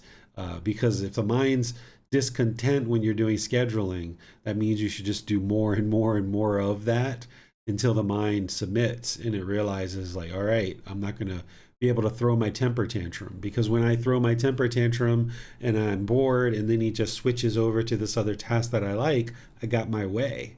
But when you kind of train the mind to reside in this situation where it is bored, and you just do that and do that and do it some more and do it some more until the mind finally submits and is like, all right, I'm just going to not be bored here. I'm just going to do what I need to do. So that's how you eliminate the boredom, is don't allow the feelings of pleasant feelings to arise when you're doing these other tasks, and put the mind in the situation that it's experiencing as being bored, and just keep doing that more and more often until the mind eventually submits and decides that, all right, I'll do this. Thank you, sir. It appears the questions that we have right now. All right, we'll move on to the next chapter, chapter 7. For chapter 7, let's go to Jan. Thank you, Miranda. Who seeks excitement in discontentedness, not freed from discontented. Monks, one who seeks excitement in form, seeks excitement in discontentedness. One who seeks excitement in feeling, seeks excitement in discontentedness. One who seeks excitement in perception, seeks excitement in discontentedness. One who seeks excitement in volitional formations, choices, decisions, seeks excitement in discontentedness. One who seeks excitement in consciousness seeks excitement in discontentedness. One who seeks excitement in discontentedness, I say, is not free from discontentedness. All right, thanks, Jan. So this is the Buddha connecting the longing and yearning for excitement and these pleasant feelings to the 5 aggregates. The 5 aggregates is what makes a being a being. So form, feeling, perception, volitional formations or choices and decisions, and the consciousness or the mind. These are the five aggregates. This is what makes a being a being. So a human has physical form, we have feelings, we have perceptions, which is our beliefs and opinions about the way things seem in the world, volitional formations, which is choices and decisions, and then this consciousness or this mind. A tree, for example, even though some people call plants alive and may consider them alive for certain reasons, they have physical form. Some people argue that they have feelings. I would say that a tree doesn't have a feeling. They don't have perceptions. They don't have opinions. A tree doesn't look at another tree and be like, I think your branches are too thin. You need to have thicker branches. A tree can't make volitional formations or choices and decisions. It can't decide, okay, I'm going to uproot myself, walk 100 meters, and then replant myself. It can't make that choice and decision because it doesn't have a mind. It doesn't have this consciousness. So that's how we can determine what a living being is, because the Buddha gave us these five aggregates to help us understand that. So if we take excitement in this physical form that we're in, then that's clinging to this physical form, and then you're going to experience discontentedness. That excitement and the painful feelings are going to follow that up. And same thing is if you take certain excitement in the feelings that you have, then it's only a matter of time before the painful feelings come in. Same thing with perceptions, volitional formations, and consciousness. So you need to train the mind to not have these conditioned feelings of pleasant feelings like excitement related to your physical form, related to the feelings, related to your perceptions, related to your choices and decisions, in the mind itself or the consciousness. What questions do you guys have on this chapter? Yes, sir. Jan has her hand raised. Let's go to her. Thank you, Miranda. Teacher David, would this also be related to personal existence view, to feeling you have a self or a non-self? Yeah, there's some of that in here, that the self-image and the self-identity, although personal existence view comes at it from a different perspective, because we're talking about the self-image and the self-identity. Those things are part of the five aggregates, because the physical form is the self-identity, and then is the self-image, and then the self-identity is inside the consciousness. So the universal truth of non-self and that personal existence view, that first fetter, it's really targeted in that specific way, where here the five aggregates is more of a description of what is a living being. But it's good that you're seeing that in here, because this is what the mind clings to and holds on to when it thinks and falsely believes that there is a self or that personal existence view. You're welcome.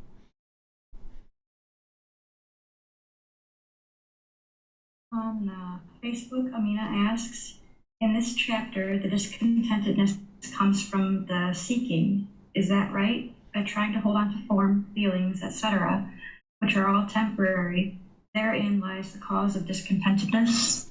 Right, that seeking is that craving, the desire, the longing, the yearning. That's what the seeking is, that, gosh, I really want to be excited about this physical body, so let me go do all these things to create this excitement. Let me get a certain hair done, let me put on some makeup, let me go get this new perfume, this new jewelry. It doesn't mean we can't do those things. Of course, we can maintain a certain appearance that we would like to maintain, but it's when the mind gets all these pleasant feelings and this excitement because of it. That's a conditioned feeling. So we might go get a new hairstyle. We might choose like, oh, I like this hairstyle. Let me get that new hairstyle. And then you get it. You're like, I like it. Looks pretty nice. Cool. But you don't get this overwhelming excitement about it. That's what the Buddha is explaining here. So oftentimes when we look at traditions like this, we either think it's on or off, or it's black or it's white. But what the Buddha is teaching you here is how to navigate this middle, right? His whole path to enlightenment is all about navigating this middle. It's not about that we can't have a nice hairstyle. It's not that we can't pick some makeup and wear some makeup. We can do these things.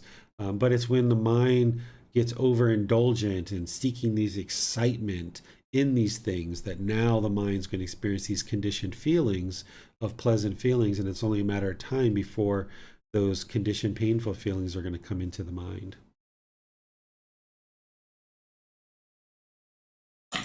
Thank you, sir. Allie has her hand raised. Let's go to her. Hi, Teacher David. So in this chapter here, what is basically is if we are seeking excitement in the five aggregate, it's discontentness, right? Exactly. This is clinging to the five aggregates, which the Buddha talks about in the Four Noble Truths, in his version of the Four Noble Truths. The version that I share is a summarized version just to help people get started. But when you look at his words of the Four Noble Truths, he talks about clinging to the five aggregates, and that is discontentedness. So we have form, we have feelings, perceptions, choices, decisions, and a conscience. We have these things, but it's when we cling to it and hold on to it, wanting it to be permanent, that we cause our self-discontentedness. So, as we age, if we see wrinkles, if the mind is clinging to this physical body and wanting to see a youthful appearance, then there's going to be discontentedness in the mind. And we could go through all of these things in the same way. So we have these things, and we can interact with these things. We know that they exist, but it's when you cling to them and hold on to them that's when the discontentedness is going to arise in the mind. Oh, okay. Thank you. You're welcome. And Chrissy also has her hand raised. Let's go to her. Hi, thank you. Can you hear me? Sure can. Okay. So I just wanted to ask a question to also see if I'm understanding correctly with the flowers that you're talking about, and if there's pleasant feelings, strong pleasant feelings when being around the flowers. One would practice stepping away from the flowers. But then what? If you experience joy around the flowers, a lot of joy, and you see that that's discontentment, and to eliminate discontentment, you step away. Then when do you find the middle? How do you know when to maybe go back? Yeah, so when you're experiencing those conditioned pleasant feelings, that's when the mind is now discontent, and then the painful feelings are going to come later. So what you can train the mind to do is like appreciate the flowers, have gratitude. Like say someone gives you some flowers, you can appreciate the flowers, you can have gratitude for the flowers, but it's when you allow this excitement to come into the mind that then when your friend or boyfriend or girlfriend doesn't give you flowers, now you kind of feel painful, like, oh, they don't love me, I'm angry, they're not getting me the flowers that I wanted, right? Or the flowers start dying and wilting, and oh, the flowers are dying, oh, they're all gone now, right? So it's not that we can't experience the flowers, it's that when you observe the conditioned pleasant feelings arising, you just cut that off. So if somebody gave me flowers, I'd be like, oh, thank you, that's very kind of you, that's very generous, thank you for these flowers, it's very nice of you. I enjoy those flowers. Oh, it smells great, they look so beautiful, I'm going to put them right here because I think they look so beautiful. But then the mind doesn't have these overwhelming conditioned feelings. Those conditioned feelings are not there. So then when these flowers are wilting and dying, we just understand that that's impermanence, it's part of life. And then we don't have this expectation that another set of flowers is going to show up. So you need to just observe that, when these conditioned pleasant feelings are arising, to cut it off and let it go. And as you eliminate the craving for these flowers, then you can experience the flowers without these conditioned feelings. And that's where the mind is always peaceful, calm, serene, and content with joy, because there's no expectation for flowers. So when they show up, it's like, oh, wow, there's flowers here. That's outstanding, lovely, wonderful. And then as the flowers wilt away and die, you just understand that that's fine too. Or if nobody gives you flowers for a year or two or three, that's fine too, because you don't have this expectation, which is the craving, desire, attachment. So you just have to be observant of the mind, of what's going on with the mind. And that's that mindfulness and that guard. And as you observe that the craving, desire, attachment is diminished and eliminated, then you can still interact with these flowers and be completely content and peaceful regardless. Thank you. Yeah, so I'll follow that up, Chrissy. So what you're looking for is you're looking for the peacefulness to come into the mind. So when the mind swings to that pleasant feeling, you would like to cut that off and let it go, and then you should feel the mind come into this peacefulness and this calmness and this serenity where it's in the middle and it's just at ease. It's almost like the mind's taking a breath, and it might take a few minutes or a couple of hours for that to occur. And when that occurs and you feel that ease and that release of the conditioned pleasant feelings and the mind comes to that peacefulness, that's how you know, like, okay, the mind has let that go now. The Buddha calls this maturing in release, that you kind of mature the mind and you feel the conditioned pleasant feeling release from the mind. Okay, I think I understand. It does bring me to my other question. What if you can't step away? What if it's a situation where you can't remove yourself from it to try to find that peace first? And what I'm experiencing is when I'm in that situation where I can't step away, I become cold, or what feels cold to other people, or numb because I'm not doing anything or responding. So how do you find that when you can't step away? I guess is my question. I'm sorry. Yeah, your mind's just going to be discontent in that situation. You can try to practice in the situation. I mentioned stepping away because by breaking contact, that's one of the best ways to eliminate the arising of the craving if you eliminate contact. But if you can't eliminate contact, you can try to still eliminate the discontentedness even when you still have contact in a certain situation. And even still, you might not have the discipline of the mind to eliminate the discontentedness while there's contact. So the mind's going to be discontent for a while in that situation. So as you accumulate the benefits more and more of breathing mindfulness meditation and practicing generosity, then you become better and more prepared to eliminate any arising discontentedness. But there's going to be certain situations where the mind's just going to have to be discontent and experience that, and then it dislikes it and it doesn't appreciate this discontentedness, and then it starts gaining better control over it. So this is kind of like our learning lesson and our wisdom that, yeah, we don't like this discontentedness, so I'm going to do something different about this, and I'm going to be more dedicated to my meditation, and I'm going to be more aware of those bodily sensations, and I'm going to practice more in order to gain more control over this mind. So there's going to be situations where the mind just needs to experience that discontentedness, and that's part of the learning process. Okay, thank you. And then just like understanding that it's not permanent, right? Like, exactly. When you experience that discontentedness and it comes into the mind, just know that it's not permanent, that you'll be able to get rid of it at some point, but just take a mental note of it. Like, aha, I'm attached to flowers. Look at that. Silly old mind. I used to laugh and joke at the mind sometimes. Sometimes I would get really angry, and then like 5 minutes later, I would just bust out laughing, like, you silly mind. What are you angry about that for?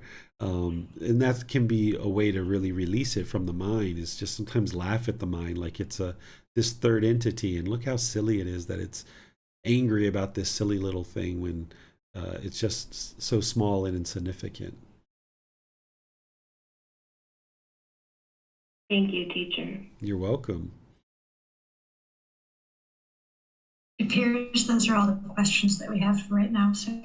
All right. So now we go to chapter 8. Who seeks excitement in the 6 sense spaces seeks excitement in discontentedness. Monks, one who seeks excitement in the eye seeks excitement in discontentedness. One who seeks excitement in the ear seeks excitement in discontentedness. One who seeks excitement in the nose seeks excitement in discontentedness. One who seeks excitement in the tongue seeks excitement and discontentedness. One who seeks excitement in the body seeks excitement and discontentedness. One who seeks excitement in the mind seeks excitement and discontentedness. One who seeks excitement and discontentedness, I say, is not freed from discontentedness. Okay, thank you, Miranda.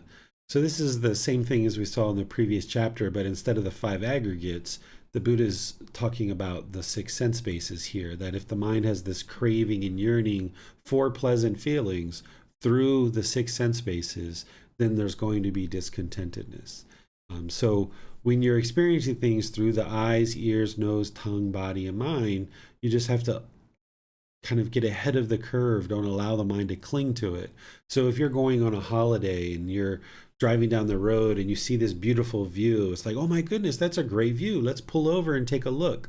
While you're sitting there looking at that view, there's nothing wrong in that. There's no harm in that. But while you're looking at it, you just got to tell the mind, this is impermanent.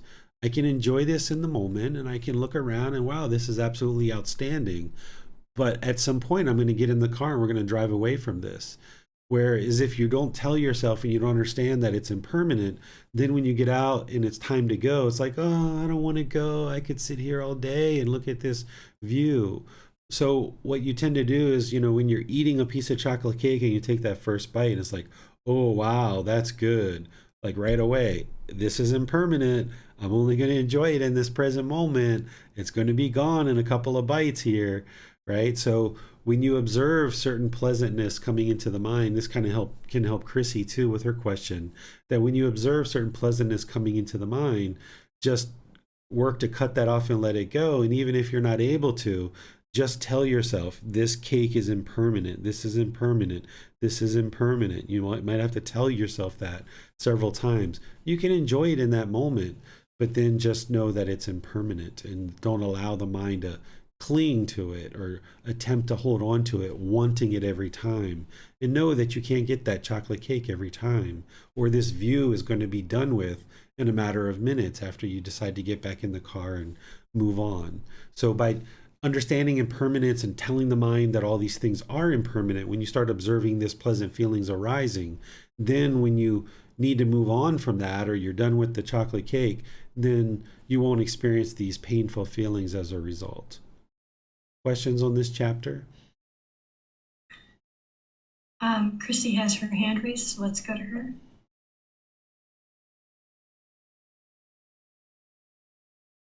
I did it again. I'm sorry. I just left my hand up. I apologize. No worries, Chrissy. Okay, then it appears we have no questions at this time, sir. All right. Chapter 9. 9, let's go to Allie.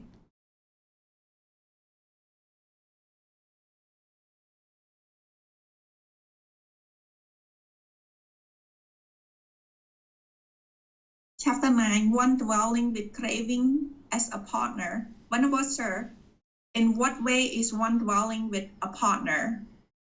There are Malkalala. You can just say student.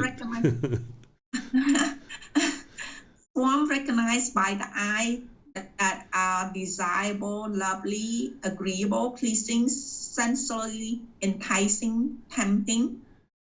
If among seek excitement in them, welcome them, and remain holding them, excitement arise. When there is excitement, there is obsession of mind. When there is obsession of mind, there is bondage. Bound by the fetter of sensual desire, M, among is called one dwelling with a partner.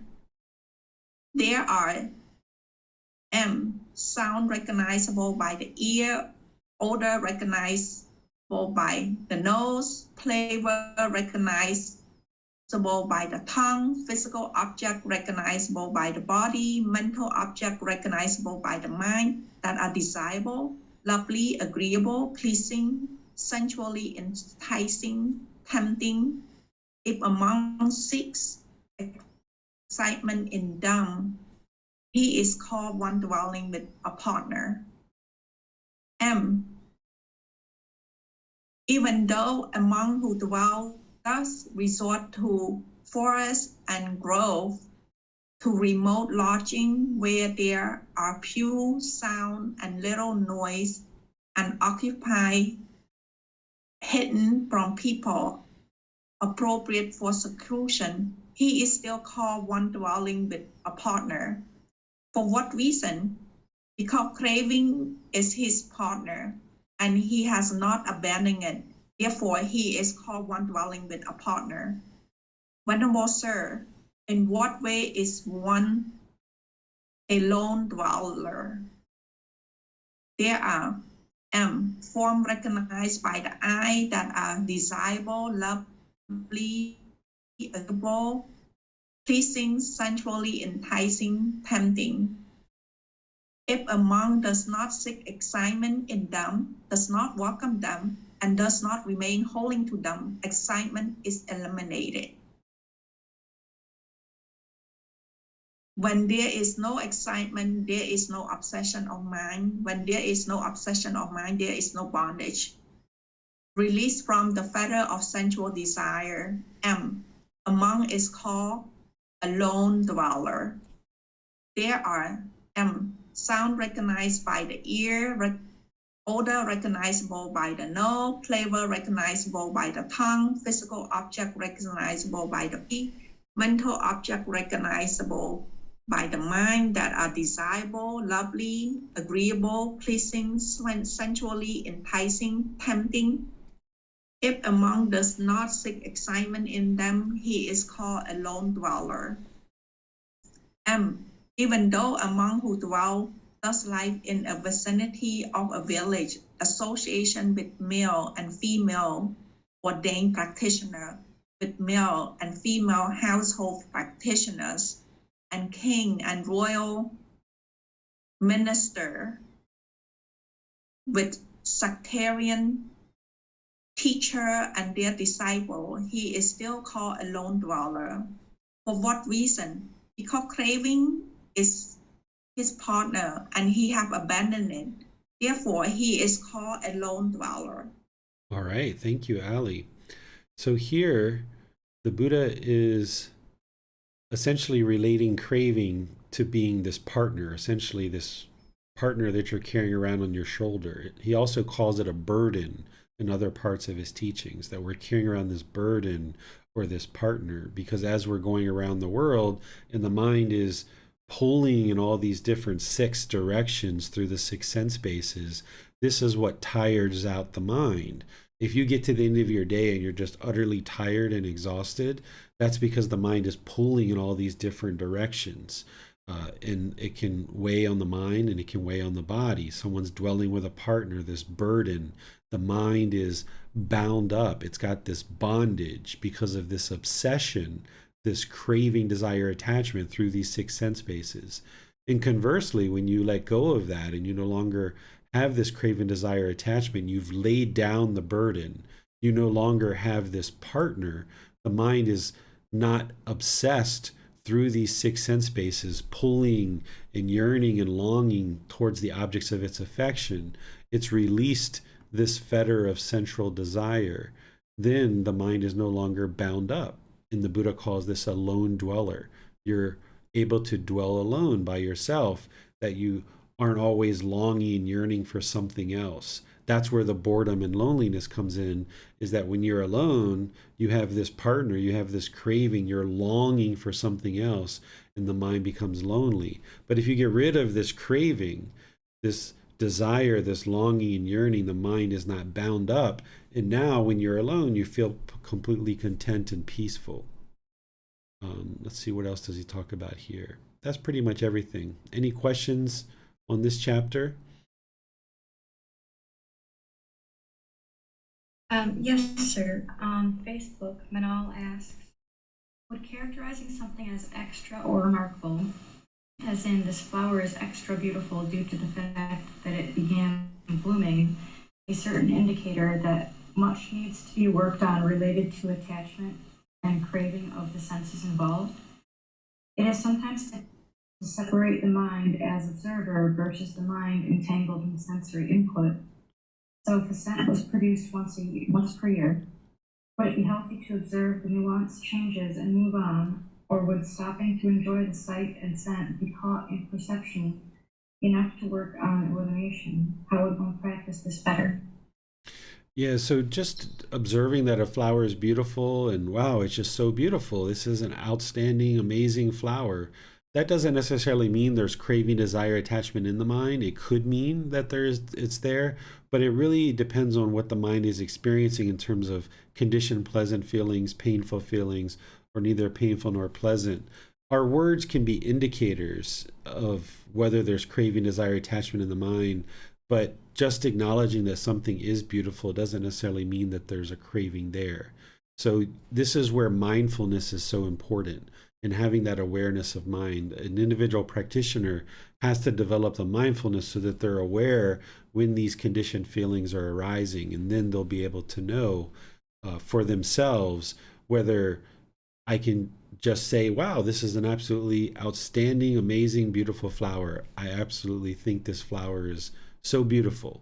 You can say that without craving, desire, and attachment.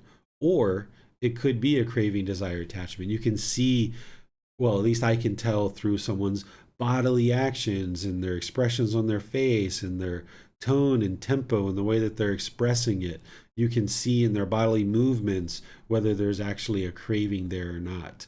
And if somebody is just saying this and their mind is just utterly calm and peaceful as they're saying it, then they can do that without craving, desire, attachment. Where if there's all this animation and this overindulgence and this obsession in the mind, then there's going to be a different tone and tempo, word choice, and different bodily actions, maybe saying the same exact thing. And that's where you can observe whether there's craving, desire, attachment or not. But it's your own mindfulness that's going to help you to see that more and more clearly, and also through your bodily actions and the other things that I talked about as well. Thank you, sir. It doesn't appear there are any more questions at this time. All right. Well, we just have one more chapter and we're done for today. Okay, for chapter 10, let's go to Jan. Thank you, Miranda.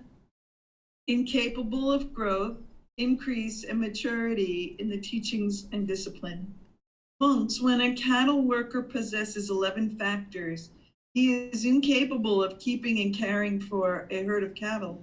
What 11? Here, a cattle worker has no wisdom of form.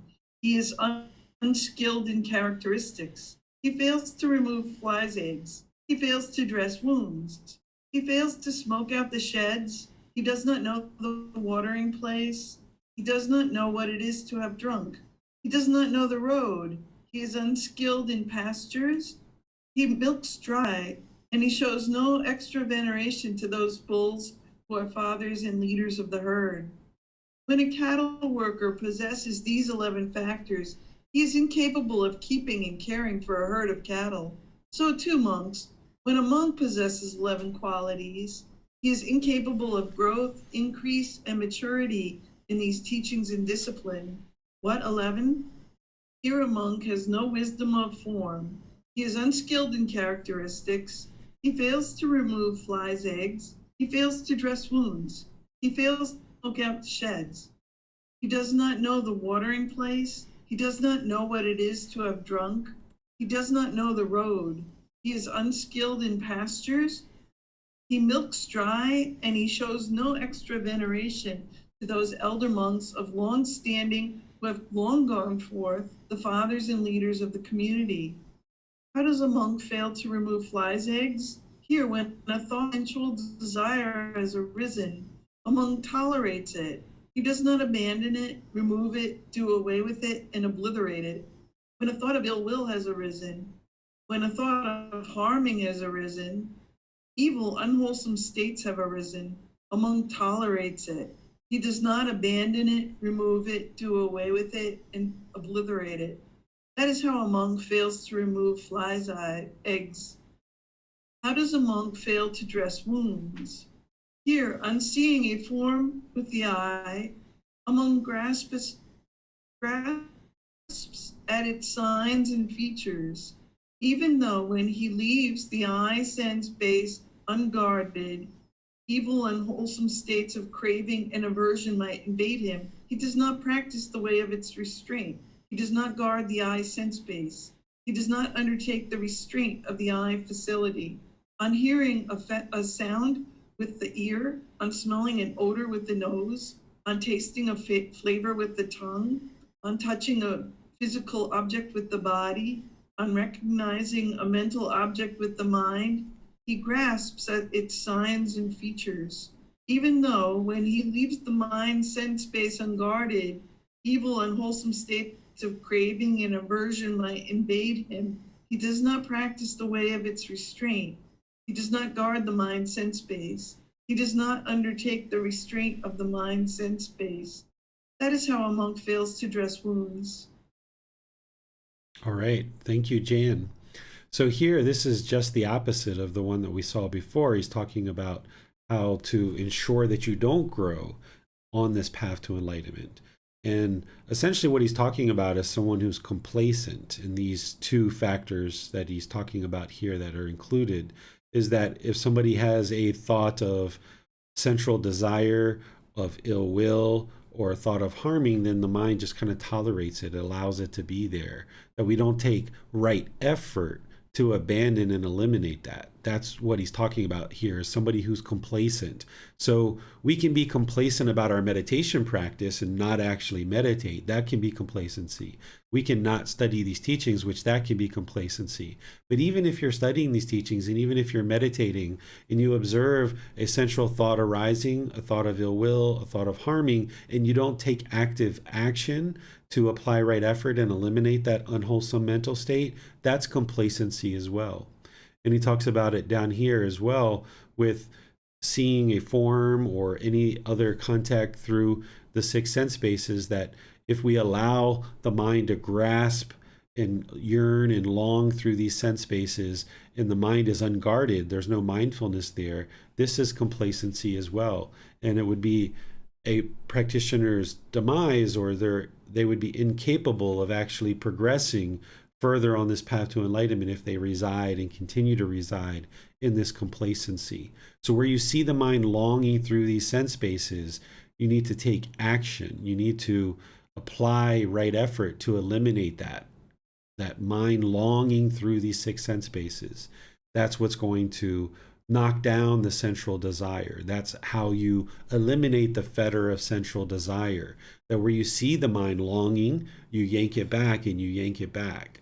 If you remember that post or pillar that the Buddha talks about, where he talks about these six animals pulling in different directions, and as they pull toward the sky, the birds pulling there, the alligators pulling to the river, the monkeys pulling to the jungle, and so forth and so on, they get to the end of their rope and they get pulled back and pulled back and pulled back, and eventually they just stay by that post or pillar. That's what you're doing in meditation. You're training the mind. As the mind moves off the breath, you pull it back and pull it back and pull it back. So then in daily life, when these six sense spaces, the mind is longing and yearning through these six sense spaces, you can pull it back and pull it back and pull it back. And doing that over a consistent long-term period of time is what ultimately eliminates central desire from the mind. Any questions on this? It appears there are no questions at this time, sir. All right. Well, I'll just end by thanking all of you for joining for today's class, and suggest that you read chapters 11 through 20 for the next class. Those are the next 10 chapters that we're going to be studying. And if you would like to download this book, you can get it from buddhadailywisdom.com. From there, if you would like a printed version or a Kindle version, you can also get those on Amazon, or you can just take it and print it yourself. And we'll cover chapters 11 through chapters 20. Tomorrow in the group learning program, we're going to be studying the Eightfold Path. We're in that mental discipline. That's really connects really well with what we've studied today, because there's right effort, right mindfulness, and right concentration, which is where you start training the mind. The Eightfold Path is giving you a beginning understanding and a foundation of this mental discipline, where this particular book is taking you further into it to really understand what it is that you're building mental discipline around. And the reason why that you're building this mental discipline as part of the Eightfold Path is because there's these longing through these sense spaces that the mind has. So we'll be exploring that as part of the group learning program tomorrow. And then Wednesday, we're going to be doing our third class of our 4-part series of breathing mindfulness meditation. So you're welcome to join for that as well. So I'll see you guys either next Saturday, perhaps Sunday and Wednesday. In the meantime, have a very lovely rest of your day. We'll see you next time. Bye-bye.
Thank you again for watching. Enjoy your meditation.